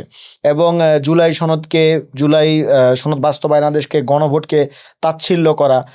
আপনি তো নির্বাচনের আগে এগুলো তাচ্ছিল্য করেন নাই, নির্বাচনের আগে জনগণের ম্যান্ডেট নিছেন, জনগণ তো তখন জুলাই নিয়ে তাদের সচেতনতা, জনগণ দেখেছে যে জুলাই নিয়ে কে কথা বলে, তখন এই জিনিসটা জনগণ দেখেছে, তখন আপনারা জুলাই নিয়ে কোনো কথা বলেন নাই, জুলাই সনদ নিয়ে কথা বলেন নাই, গণভোট নিয়ে কথা বলেন নাই। এখন নতুন করে আপনাদের প্রস্তাবনাগুলো হাজির করছেন। এরকম মন্তব্য আসার পর পাল্টা যে এটা নিয়ে কেউ একজন বলবে, সেটা তো দেখছি না। না, এটা বলেছেন হাসনাত আব্দুল্লাহই বলেছেন, তার ঠিক সেটা তো বিরোধী দলের পক্ষ থেকে বলা হচ্ছে, না, সরকার দল থেকে বলছেন না। এবং গতকাল এটাও আমরা দেখেছি, বাট সরকার দল না বললেও সরকার দলের কিছু কিছু এমপি মন্ত্রীদের চোখে মুখে এক ধরনের বিরক্তি আপনি দেখতে পাবেন। যেমন আপনার কালকে ফজলুর রহমান সাহেব যখন কথা বলছেন, তখন দেখবেন যে সরকার দলের অনেকে যারা মুক্তিযোদ্ধাও ছিলেন তাদেরও মুখে এক ধরনের বিরক্তি উষ্ণ প্রকাশ পেয়েছে। মানে স্বাভাবিকভাবেই তো, মানে যে সকল কথাবার্তা উনি গতকাল বলেছেন, এবং বিশেষত যেগুলোর অনেকগুলোর কোনো বেসিস নাই, যে 71কে আমরা নাকি ভুলে দিতে চাচ্ছি বা 71কে আমরা গন্ডগোলের বছর বলছি। হ্যাঁ, তো এগুলো শুনে তো আসলে অটোমেটিক্যালি আপনার যারা বিএনপির মানে ছিলেন, মুক্তিযুদ্ধে কমান্ডার ছিলেন, বা মুক্তিযুদ্ধে যাদের কারো বীর প্রতীক উপাধি আছে, যাদের কারো বীর উত্তম উপাধি আছে, হ্যাঁ, তারা তো এটা নিয়ে অবশ্যই স্বাভাবিকভাবেই তারা মানে কষ্ট পাবেন। এমন আমরা এখন জুলাইকে কারা আসলে বুঝবে? জুলাইকে বুঝবে হচ্ছে তারা যারা দীর্ঘ এই 15-16 বছরের জীবনে, মানে এই রাজনৈতিক জীবনটাতে সময়টাতে নির্যাতিত হয়েছে, নিপীড়িত হয়েছে, যারা জেল খেটেছে, যাদের অনেকে ফাঁসির আসামি ছিল, যাদের অনেকে আপনার ধরেন 10 বছর 20 বছর কারাদণ্ড হয়ে গিয়েছে, মানে যেই কারাদণ্ড হয়েছে তাকে জেলে মৃত্যুবরণ করতে হবে হয়তো, এই ধরনের সিচুয়েশন যাদের ছিল, যেই বিএনপি নেতাকর্মীদের বা জামায়াতের নেতাকর্মীদের, তারা আসলে বুঝবে জুলাই কি জিনিস। এর বাইরে যারা ধরেন স্যুট বুট পরা ছিল, স্যুট বুট পরে, বুট কাট প্যান্ট পরে, হ্যাঁ, তারপর হচ্ছে গিয়ে খুব শাইনিং পলিশিং জুতা নিয়ে যারা ধরেন ঘুরে বেরিয়েছে, সুন্দর সুন্দর বক্তব্য দিয়েছে, ফোরামে সেমিনারে বক্তব্য দিয়েছে, যাদের মানে আপনার গায়ের লোমটুকু ছেঁড়া যায় নাই, ঠিক আছে, তারা এখন ধরেন অনেক বড় বড় কথা বলবে, মুখরোচক উক্তি দিতে গিয়ে সংসদে ধরাও খাবে, ঠিক আছে, তারা অনেক ব্যর্থতা হয়ে যাবে আর কি। তো যাকেন আমি কিছু বলবো না, কারণ নাম নিচ্ছি না। তো যাদের এরকম স্যুট বুটের রাজনীতি ছিল 5ই আগস্টের আগে, তারা হচ্ছে জুলাই কি জিনিস এই জিনিসটা বুঝবে না। তারা সব জুলাইকে ছোট ছোট জুলাই বলবে, ঠিক আছে, 17 বছরে ছোট ছোট জুলাই বলবে। কিন্তু যারা লড়াই সংগ্রাম করেছে, যাদের অনেকে ফাঁসির আসামি ছিল, যাদের অনেকে ফাঁসির কাষ্ঠ থেকে ফিরত এসেছে, যাদের অনেকে ফাঁসির কাষ্ঠ থেকে সংসদে বসেছে, যাদের অনেকে 10 বছর 20 বছরের কারাদণ্ড এই সাদা মাথায় নিয়ে এখন আবার সংসদে এসেছে, সেই স্পিকার হাফিজ সাহেব বুঝবেন জুলাই কি জিনিস। রাইট। ওই আব্দুল সালাম পিন্টু বুঝবেন যে আসলে এই জুলাই কি জিনিস। আন্দালিব রহমান, সালাউদ্দিন আহমেদ বুঝবেন জুলাই কি জিনিস। আন্দালিব রহমান পার্থের বক্তব্যের পর তাকে নিয়ে তার নামটা কি কেউ চেঞ্জ করে কিছু বলছে? আমি জানি না, অনেকে অনেক কথা বলা শুরু করছেন, যে কেউ বলছেন যে আন্দালিব রহমান পার্থ ব্যর্থ হয়েছেন, মানে বিরোধী দলকে আক্রমণ করতে গিয়ে উনি ব্যর্থতার পরিচয় দিয়েছেন। অনেকে অনেক কথা বলছে, পার্থ ব্যর্থ বলছে নাকি বলছে, অনেকেই বলছে। এখন আমি তো আন্দালিব রহমান ব্যর্থ এরকম এইটা বলতে পারে, এটা জনগণ যদি মনে করে যে এটা মানে উনি ঠিক কথা বলেন নাই সংসদে, জনগণ তাকে এই নামে ডাকতেই পারে, জনগণ ডেকেছে। মেয়র ইলেকশন প্রসঙ্গ চলে এসেছিল, তো আমরা দেখছি যে সাদিক কায়েমকে নিয়ে অনেক আলোচনা হচ্ছে যে দক্ষিণে তাকে এই প্রার্থী করা হতে পারে। এখন সাদিক কায়েমকে যদি প্রার্থী করা হয় সেক্ষেত্রে এনসিপির ইকুয়েশনটা কি হবে? এইটা আসলে জামায়াত ইসলামী এবং মানে আমরা তো এখন পর্যন্ত এনসিপি এককভাবে স্বতন্ত্রভাবে নির্বাচনের প্রস্তুতি নিচ্ছি বলে আমরা বলেছি, মেয়রাল ইলেকশন বা সামনে যে উপজেলা বা জেলা পরিষদ নির্বাচনগুলোতে। বাট জামায়াত ইসলামী কি তারা কিভাবে প্রার্থী সিলেকশন করছে সেটা আমরা জানি না। তারা তাদের মতো করে প্রার্থী সিলেকশন করছে। এখন সেখানে যদি পরবর্তী যদি কোনো জোট হয় সেটা আবার ভিন্ন প্রস্তাবনা সামনে হাজির করবে। বাট আমরা আমাদের জায়গা থেকে আমরা আসিফ মাহমুদ সজীব ভুঁইয়াকে আমরা দলের তরফ থেকে ঢাকা মহানগর দক্ষিণের জন্য মেয়র হিসাবে আমরা প্রার্থিতা দিয়েছি এবং উত্তরে আমরা আরিফুল ইসলাম আদিবকে প্রার্থিতা করেছি। তো ফলে আমরা মনে করি যে আসিফ মাহমুদ সজীব ভুঁইয়া দীর্ঘদিন লড়াই সংগ্রামের মাঠে সময় দিয়েছেন, অন্তর্বর্তীকালীন সরকারের উপদেষ্টা হয়েছেন, পরবর্তীতে দলের সাংগঠনিক কার্যক্রম পরিচালনা করতে গিয়ে তিনি নিজে নির্বাচনে অংশগ্রহণ করেন নাই। তো এখন যেহেতু মেয়র সিটি কর্পোরেশনের একটা ইস্যু এসেছে, তখন আমরা অবশ্যই চাই যে তিনি সিটি কর্পোরেশনে গুরুত্বপূর্ণ দায়িত্ব পালন করেন। আর সাদিক কায়েম তিনি ঢাকা বিশ্ববিদ্যালয়ের কেন্দ্রীয় ছাত্র সংসদের নেতা ছিলেন, ভিপি ছিলেন। তো সেখানে সেই তাদের যে ঢাকা বিশ্ববিদ্যালয় কেন্দ্রিক যে সমস্যা সমাধান সেগুলোর অনেক কিছু নিয়ে এখন অনেক কথাবার্তা চলছে। তো উনার আগে নিজের রাজনীতি, নিজেদের সংগঠনের যে রাজনীতি, সেই সংগঠনের রাজনীতিকে আগে পুনরুজ্জীবিত করা উচিত, সেটা আগে তাদের ওই বিষয়ে মনোযোগ দেওয়া উচিত। আর আসিফ মাহমুদ অলরেডি জাতীয় রাজনীতিতে আছেন এবং জাতীয় রাজনীতি ভালো করছেন। তিনি ইতিমধ্যেই একটা অভ্যুত্থানের নেতৃত্ব দিয়েছেন। ফলে ঢাকা মহানগর দক্ষিণের যে সিটি কর্পোরেশন হিসেবে জনগণ আসলে তাকেই বাছাই করবে যে জাতীয় পর্যায়ে ভূমিকা রেখেছে। সেটা ঠিক আছে, আসিফ মাহমুদ সজীব ভুঁইয়ার তো অবশ্যই অবদান ছিল, কিন্তু তিনি যখন উপদেষ্টা ছিলেন তাকে নিয়ে কিন্তু নানা বিতর্ক ছড়িয়েছে এবং হাজার কোটি টাকা লোপাটের এবং তার যিনি পিএস তদন্তও কিন্তু চলছে। জি, আবার একটা তদন্তে আবার তাকে ইয়েও দেওয়া হয়েছে যে দুদক থেকে বলা হয়েছে যে তার এ ধরনের কোনো অভিযোগ নাই বা সত্যতা মিলে নাই, প্রমাণ মিলে নাই, এই ধরনের একটা দুদক থেকেও বলা হয়েছে। এই ধরনের আসিফ মাহমুদের বিরুদ্ধে অনেকগুলো অভিযোগ এসেছে এবং আসিফ মাহমুদ নিজে বলেছেন যে তাহলে আপনারা প্রমাণ নিয়ে আসুন আর কি। তো এখন এই ধরনের অভিযোগ অনেকের বিরুদ্ধেই আসছে। মানে নাহিদ ইসলামের বিরুদ্ধেও গতকাল একজন সংসদে বোধহয় একজন দাঁড়িয়ে বলেছিলেন তরুণদের দুর্নীতির কথা। তখন নাহিদ ইসলাম স্পষ্ট আকারে বলেছেন যে আপনাকে সংসদেই প্রমাণ দিতে হবে যে নাহিদ ইসলাম কোথায় কি দুর্নীতি করেছে, সেটার প্রমাণ সংসদে দিতে হবে। তো এই ব্যাপারে তো আমাদের যারা তরুণ ছাত্রনেতা আছে তারা তো কোনোভাবেই তারা এটা নিয়ে মানে বদার না। তারা তো উল্টা নিজেরা বলছে যে আসেন প্রমাণ নিয়ে আসেন, প্রমাণ নিয়ে আসলে আমাদেরকে বিচার করেন, দুদকে নিয়ে যান। আর দুদকে কি নিয়ে যাবে? বিএনপি নিজে তো দুদক অফই করে দিছে। দুদক মানে দুদক তো এখন ইন ইফেক্ট কার্যকরী নেই। দুদকের জন্য যে মানে আমরা যে চেয়েছিলাম যে একটা মানে স্বায়ত্ত শাসিত আপনার নিরপেক্ষ প্রতিষ্ঠান হিসেবে গড়ে উঠুক, বিএনপি তো বোধহয় সেটা চায় না। নিরপেক্ষ প্রতিষ্ঠান হিসেবে দুদক গড়ে উঠুক বা প্রতিষ্ঠান হিসেবে দাঁড়াক, মানবাধিকার কমিশন প্রতিষ্ঠান হিসেবে দাঁড়াক, সেটা তো বোধহয় তারা চায় না। এই কারণে তারা অধ্যাদেশগুলোকে অকার্যকর করে ফেলে রাখছে এবং এখন কোনো দুদকের কোনো অস্তিত্ব নেই বর্তমানে। সুপ্রিম কোর্টে অন্তর্বর্তীকালীন সরকার টিয়া করেছিলেন যারা বিচারপতি নিয়োগ হবেন তাদের আলাদা কাউন্সিল হবে। জি, সুপ্রিম জুডিশিয়াল কাউন্সিল। সেটি কি এখন মানে বিলুপ্ত করে দেওয়া হয়েছে? দলীয় নিয়োগ সহজ করার কোনো বিষয় আছে? এইটা তো হচ্ছে ধরেন আপনার সুপ্রিম কোর্টের যে বিচারক মানে বিচারপতি নিয়োগের যে দায়ভার, সেটা তো বেসিক্যালি এই প্রধানমন্ত্রীর হাতেই থাকে। আপনি যদি সংবিধান মিলিয়ে পড়েন মোস্ট প্রবাবলি 48(3) এবং বোধহয় 95(1) এটা যদি আপনারা মিলিয়ে পড়েন তাহলে দেখবেন যে আসলে প্রধান বিচারপতিকে নিয়োগ দিচ্ছেন রাষ্ট্রপতি, আর এর বাইরে যত বিচারপতি আছে সবগুলোকে নিয়োগ দিচ্ছেন মূলত প্রধানমন্ত্রী, যদি এটা বলা নাই আর কি। আমরা চেয়েছিলাম যে এই মানে প্রক্রিয়াটাকে আমরা স্বচ্ছ করব। তো এখানে সুপ্রিম জুডিশিয়াল কাউন্সিলের কথা আছে। ইনফ্যাক্ট সুপ্রিম কোর্ট সচিবালয় অধ্যাদেশের কথা আমরা এখানে বলেছিলাম, যাতে করে আপনার সচিবালয়ের মাধ্যমে বিভিন্ন জায়গায় যে আগে আইনমন্ত্রীরা ফোন করে বলতেন যে অমুকরে জামিন দাও, অমুকরে জামিন দিও না, এভাবে জুডিশিয়াল জায়গাগুলোতে তারা মানে ম্যাল প্র্যাকটিস করেছিলেন। সেই জায়গাটাকে আমরা বাধা দিতে চেয়েছিলাম, প্রতিহত করতে চেয়েছিলাম। সেটা কি সম্ভব হচ্ছে না? সেটা এখন কিভাবে সম্ভব হবে? বিএনপি তো তার নিজে 31 দফায় বলেছে সুপ্রিম কোর্ট সচিবালয় এই অধ্যাদেশ করবে বা সুপ্রিম কোর্ট সচিবালয় প্রতিষ্ঠা করবে বলেছে। তাই সে জুলাই সনদ যে দলিল, সেখানে তারা 52 দফায় সুপ্রিম কোর্ট সচিবালয় নিয়ে তারা কোনো রকম আপত্তি করে নাই, কিচ্ছু বলে নাই, নোট অফ ডিসেন্ট নেই।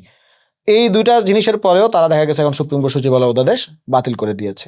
এবং আমরা দেখতে পাই যে অনেক বিচারককে তারা শোকজ নোটিশ ইস্যু করেছে। কেন তারা ফেসবুকে বা বিভিন্ন জায়গায় লিখেছে যে কেন তারা বিচার বিভাগের স্বায়ত্তশাসন চায়, মানে স্বায়ত্তশাসন না মানে বিচার বিভাগের স্বাধীনতা কেন তারা চায়, এটা নিয়ে যখন তারা লিখেছে বিচার বিভাগের স্বাধীনতা যখন নিয়ে তারা লিখেছে তখন দেখেছে তাদের অনেকে শোকজ করে দেওয়া হয়েছে। মানে ক্ষমতায় আসার আগে এক রূপ বলছেন, ক্ষমতায় যাওয়ার পর আরেক। হ্যাঁ, এটা তো ভেরি ক্লিয়ার। প্রথম দিনই তো তারা প্রতারণা করেছে, সংবিধান সংস্কার পরিষদের শপথ গ্রহণ না করে এখন বলে যে সংবিধান সংস্কার পরিষদ এটা সাংবিধানিক না অসাংবিধানিক। তো তাহলে আপনি যখন এই করতেছিলেন, নির্বাচনে অংশগ্রহণ করতেছিলেন, তখন আপনি দেখেন নাই? গণভোটে যখন আপনি যাচ্ছিলেন তখন আপনি দেখেন নাই ওখানে যে সংবিধান সংস্কার পরিষদের কথা লেখা আছে, বা জুলাই সনদ বাস্তবায়নের আদেশের মধ্যে যে সংবিধান সংস্কার পরিষদের কথা লেখা আছে, এটা আপনারা দেখেন নাই? তো এটা দেখেছেন, দেখে আপনারা নির্বাচনে অংশগ্রহণ করেছেন, এখন নির্বাচনে জয়ী হওয়ার পর বলতেছেন এগুলো তো অসাংবিধানিক। 2/3 মেজরিটি। 2/3 মেজরিটি। ওকে, আমরা একদম শেষ পর্যায়ে চলে এসেছি। আপনি রিসেন্টলি একটি টক শো মনে হয় দেখেছেন, সাদিক কায়েম এবং আবিদুল ইসলাম। তো সেই টক শো আমরা দেখলাম যে একে অপরকে বেশ ভালোই দোষারোপ করা হয়েছে। সেই টক শো নিয়ে আপনার পর্যবেক্ষণ কি? আমার আসলে ওই অর্থে কোনো পর্যবেক্ষণ নাই এখানে। সাদিক কায়েম তাকেও দায় নিতে হবে, মানে তাদের সংগঠনের দায় নিতে হবে, মানে তাদের সংগঠনে তো এমন কিন্তু যে কার্ডটি ছড়ানো হলো, হ্যাঁ, ভুয়া ফটো কার্ড, এবং সেটি তো সেই ব্যাপারে আমি বলেছি, সেই ব্যাপারে আমি লিখেছি যে এখানে একটা ভুয়া ফটো কার্ডের মাধ্যমে ছড়িয়ে একজনের স্ক্রিনশটটাকে মানে আরেকজনের স্ক্রিনশটের সাথে কানেক্ট করে যেভাবে একটা ছেলেকে মানে তাকে হুমকি ধমকি এবং তার উপর হামলা করার একটা পট তৈরি করা হলো, সেটা তো অবশ্যই সেটা আমরা বিরোধিতা করেছি, প্রতিবাদ জানিয়েছি। এবং সেই হামলা মুসাদ্দেক এবং এবি জোবাইয়ের উপর যে হামলাটা হলো শাহবাগ থানা প্রিমাইজে, সেটারও আমি প্রতিবাদ জানিয়েছি। কিন্তু ওভারঅল এটাও সত্য যে তাদের অনেকগুলো পেজ আছে, যেসব পেজ থেকে তারা মানুষের চরিত্র হনন করে, মানে যেগুলা ওই যেটা বললাম, যেহেতু যারা ওই পেজগুলো চালায় তারা হয়তো শিবিরের মানে কোনো নেতা মানে কর্মী হিসাবে লিস্টেড না, ফলে তাদেরকে দায় নেওয়া লাগতেছে না, কিন্তু তারা তাদেরই আশপাশেরই লোক। তো এখন এই জিনিসটা তাদেরকে দায়টা নিতে হবে। এই ধরনের পেজগুলোর প্রতি তাদের তো একটা সমর্থন আছে। এই যে ধরেন বিভিন্ন পেজগুলো আছে, আমি নাম নিচ্ছি না, অনেকগুলো পেজ আছে যারা এই ধরনের টার্নিশ করে, মানুষের ব্যক্তি ইমেজকে টার্নিশ করে, তাদের বিরুদ্ধে গেলে এই ব্যক্তি ইমেজকে টার্নিশ করে। আমার বিরুদ্ধেও এরকম প্রোপাগান্ডা চালিয়েছে। আমি জামায়াতের কোনো একটা আদর্শিক সমালোচনা করেছি, সাথে সাথে আমার বিরুদ্ধেও তারা এই ইমেজ টার্নিশটা করেছে। এবং এটা বিএনপি আবার এটা বলার সুযোগ নেই, বা ছাত্রদল বলার সুযোগ নেই যে তারা এটা করে না, তারা আরও বেশি করে। ছাত্রদলের নেতাকর্মীরা আমাদের মাহমুদা আলম মিতু, আমাদের নুসরাত তাবাসসুম, এই একসময় নেত্রী তাসনিম জারা, সামান্তা শারমিন, এদেরকে নিয়ে যা করেছে, এক মাহমুদা আলম মিতুকে নিয়ে যা করেছে ছাত্রদলের নেতাকর্মীরা, এরপরও তাদের এটা বলার সুযোগ নয় যে খালি শিবির এই কাজটা করে, তারাও করে, তারা আরও বেশি করে। আমরা একদম শেষ পর্যায়ে চলে এসেছি এবং আমাদের একটা সিগনেচার পার্ট আছে। আমি কয়েকটা ব্যক্তির নাম বলবো, আপনি খুব সংক্ষেপে তাদেরকে নিয়ে একটা দুটো লাইন বলবেন। প্রথম ব্যক্তি হচ্ছেন খালেদা জিয়া, তাকে আপনার কেমন লাগে? আপসহীন দেশনেত্রী, তিনি আপোষ করেন নাই, গণতন্ত্রের জন্য লড়াই সংগ্রাম করেছেন দীর্ঘদিন। আমার আব্বু, আমার ফ্যামিলির অনেকেই তার ফ্যান, এবং হচ্ছে গিয়ে আমার একটা স্মৃতি মনে পড়ে, আমার আব্বু একবার মানে 2বার ম্যাডামের জনসভায় গিয়ে তার মোবাইল ফোন খুইয়েছিলেন, এবং তিনি কিন্তু তাও যাওয়া ছাড়েন নাই আর কি। চট্টগ্রামের লাল দিঘির ময়দানের দিকে বোধহয় এই জনসভা হইতো আর কি। ওই সময় কিন্তু মোবাইল ফোন বেশ এক্সপেন্সিভ ছিল আর কি। তো উনি চলে যেতেন, আমার জ্যাঠাও আবার তার বেশ ভালো ফ্যান ছিলেন। তো আমরা পারিবারিকভাবে আবার ম্যাডামকে শ্রদ্ধা চোখে দেখি। ঐক্যের প্রতীক বলা যায়। শেখ হাসিনা, তিনি একজন ডিক্টেটর, ফ্যাসিস্ট, এবং তিনি বাংলাদেশের মানুষকে, মুক্তিযুদ্ধকে পুঁজি করে বাংলাদেশের মানুষের উপর নির্যাতন নিপীড়ন চালিয়েছেন, এবং উনি বাংলাদেশে ব্যাক করেছেন কেবলমাত্র তার বাবার যে হত্যা হয়েছিল সে বাবার হত্যার প্রতিশোধ নেওয়ার জন্য। এবং তিনি বাংলাদেশের জনগণকে সবসময় এনিমি সাব্যস্ত করেছেন, বাংলাদেশের নাগরিকদেরকে এনিমি হিসেবে দেখেছেন। তার ফিরে আসার সম্ভাবনা কতটুকু বাংলাদেশের তাকে তো ফেরত আসতে হবে, তাদেরকে ফেরত আসতে হবে হচ্ছে আসামি হিসেবে, ঠিক আছে? তো শেখ হাসিনা ফিরবে, ঠিক আছে, ফিরবে, তো আসামি হিসেবে ফিরবে। ওকে, তারেক রহমানকে বলবো, তারেক রহমানের ব্যাপারে চিন্তা হচ্ছে, উনি প্রধানমন্ত্রী হয়েছেন ভালো কথা, কিন্তু তাকে তার বাবা মরহুম শহীদ প্রেসিডেন্ট জিয়াউর রহমান, তার মা মরহুম ম্যাডাম খালেদা জিয়া, তাদের যে দেখানো পথ, তারা যে রাজনৈতিক সংস্কৃতি প্র্যাকটিস করে গেছেন দীর্ঘদিন ধরে, তাদের সেই রাজনৈতিক সংস্কৃতিকে প্র্যাকটিস করার জন্য আমি আহ্বান জানাবো, অনুরোধ করব। মানে নিজের বাবা আমার রাজনীতি যেন তিনি স্টাডি করেন। না, আমরা তাদের যে রাজনৈতিক সংস্কৃতিটা আছে সেটাকে তাকে প্র্যাকটিস করতে হবে। তার বাবা মা যেরকম একটা জনগণের মাথায়, নাগরিকদের চোখে এক ধরনের ধরেন সম্মানের জায়গায় আছেন, অধিষ্ঠিত আছেন, সেই জায়গায় যদি তাকে যেতে হয় তাহলে তার বাবা মার রাজনীতিটাকে তাকে প্র্যাকটিস করতে হবে। তার বাবা মা কিভাবে মনে হচ্ছে যে উনি সরে গেছেন বা সরে যাচ্ছেন? হ্যাঁ, এখন গণভোট ইস্যুতে মনে হচ্ছে, কিংবা জুলাই সনদ বাস্তবায়ন আদেশ ইস্যুতে মনে হচ্ছে যে তিনি ওই জায়গা থেকে সরে যাচ্ছেন, এটা মনে হচ্ছে। ওকে, ডাক্তার শফিকুর রহমান বেশ অবিশ্বাস্য বটেই যে তিনি সিলেট থেকে, মানে তিনি কিন্তু এখানে ধরেন আপনার জামায়াতের যে প্রভাবশালী নেতৃবৃন্দ ছিল ঢাকা কেন্দ্রিক, তাদের বাইরে গিয়ে তিনি সিলেট থেকে নির্বাচিত হয়ে চলে এসেছেন, মানে একদম কেন্দ্রীয় পর্যায়ে। তো দুঃসময়ে তিনি জামায়াতে ইসলামের হাল ধরেছেন, তো সেটার প্রতিদান এখন তিনি পাচ্ছেন। তবে আমি আরো আশা করবো যে জামায়াত ইসলাম থেকে আরো তরুণ নেতৃত্ব উঠে আসবে। উনি তো দুঃসময় হাল ধরেছেন, বাট সামনে জামায়াত ইসলামী তো তরুণ নেতৃত্ব উঠে আসবে, সেই আশা করবো আর কি। ওকে, নাহিদ ইসলাম। 2022 সালে আমি একটা ফেসবুক স্টোরিতে মন্তব্য করেছিলাম যে Lenin of our time, so যেটা 2024-এ বাস্তবায়িত হয়েছে। তো উনি শান্ত শিষ্ট স্বভাবের লোক, কিন্তু মানে তার সেন্স এবং তার চিন্তা ভাবনা অত্যন্ত প্রখর, সুদৃঢ়। তিনি সেটা 2024-এর অভ্যুত্থানে দেখিয়েছেন। আশা করব সামনেও তিনি জাতিকে পথ দেখাবেন। আগামী দিনের প্রধানমন্ত্রী হিসেবে তাকে আপনারা ইনশাআল্লাহ এটা তো জনগণের উপর ডিসাইড করবে, ডিপেন্ড করবে। বাট আমরা আমরা আমরা তো অফকোর্স আমাদের জায়গা থেকে আমরা চাই এই ধরনের লোকজন সামনে আসুক। হাসনাত আব্দুল্লাহ। আসাদ আব্দুল্লাহ জনগণের সাথে অত্যন্ত ভালোভাবে মিশতে পারেন, জনগণের মনে ঢুকে যেতে পারেন, এবং বলবো যে তিনি জনগণের মণিকোঠায় অলরেডি অবস্থান করেছেন আর কি। জনগণের প্রত্যাশা, মানে জনগণ আমাদেরকে নিয়ে যে প্রত্যাশাটা দেখে যে আমরা নাগরিকদের দ্বারে দ্বারে যাব, ঘরে ঘরে যাব, সেটা তাকে মাধ্যমে বাস্তবায়ন। হ্যাঁ, অনেককে নিয়ে নানা রকম প্রশ্ন আছে, তবে আমি দেখলাম যে হাসনাত আব্দুল্লাহকে নিয়ে সবার একরকম ভালোবাসা আছে। ভালো, তাকে তো ক্যাপ্টেন বলে সবাই, তো হ্যাঁ ক্যাপ্টেন জায়গায় এসে থাকুক। ওকে, নাসিরউদ্দিন পাটোয়ারি। নাসিরউদ্দিন পাটোয়ারির সাথে আমার পরিচয় 2019 সালে। ক্যাম্পাসে তাকে আমি দেখেছি দীর্ঘদিন লড়াই সংগ্রাম করতে।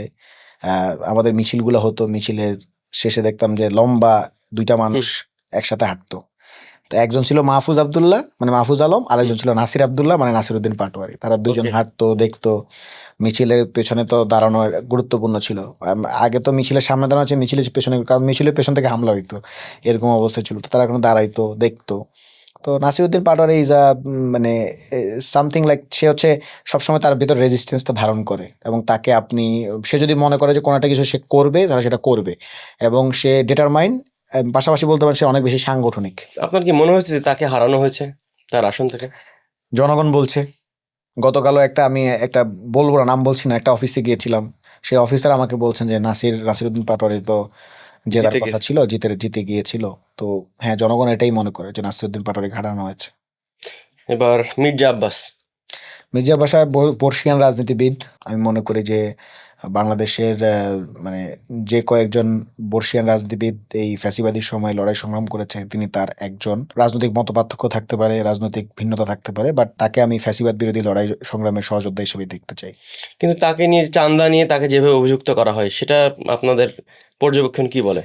সেখানে যদি তার বিরুদ্ধে যে অভিযোগগুলো আছে, নাসিরউদ্দিন পাটোয়ারি অভিযোগ তুলেছেন, এবং এটা তো নাসিরউদ্দিন পাটোয়ারি যখন ক্যাম্পেইন করেছেন তখন দেখা গেছে যে তার কোনো এক দোকানের সাথে কথা বলেছেন, সেখানে সেও বলছে যে অমুক এটা করেছে, তার নামে অভিযোগ দিয়েছে। তো সেটা অভিযোগ তো আছেই, সেটা তো আমরা করছি না, সেটা তো জনগণের তরফ থেকে। আমরা যে কথাটা বলছি, আমরা তো জনগণের কথা বলছি।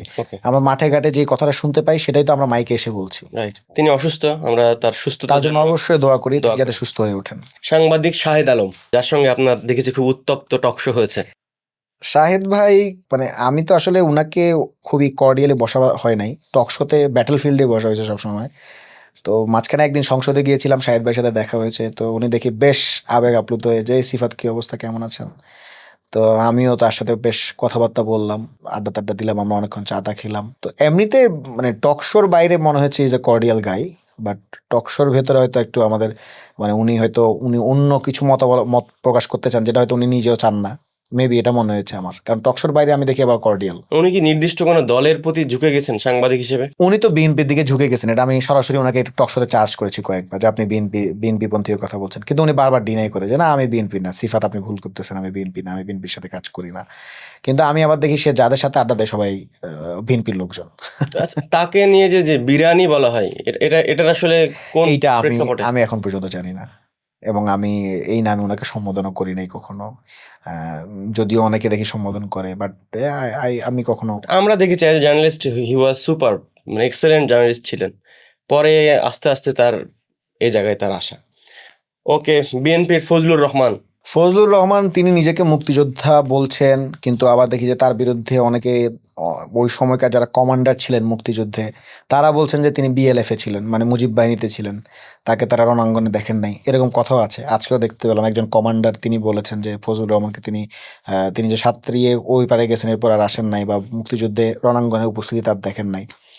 তো বাকশালের সমান ফজলুর রহমান কোথায় ছিলেন বাকশাল যখন কায়েম হয়? সেই সম্পর্কে আমার খুব একটা ধারণা নাই, কিন্তু মানে উনার তো মুক্তিযোদ্ধা হিসাবে ওনার পরিচিত, কিন্তু উনি যেভাবে মুক্তিযুদ্ধ পরিচয়টাকে মানে নর্মালাইজ করতেছেন, বা মানে নর্মালাইজ না, সরি, এটা আমার শাব্দিক ভুল, মানে মুক্তিযুদ্ধ পরিচয়টাকে যিনি যেভাবে সবসময় ঢাল হিসেবে ব্যবহার করেন।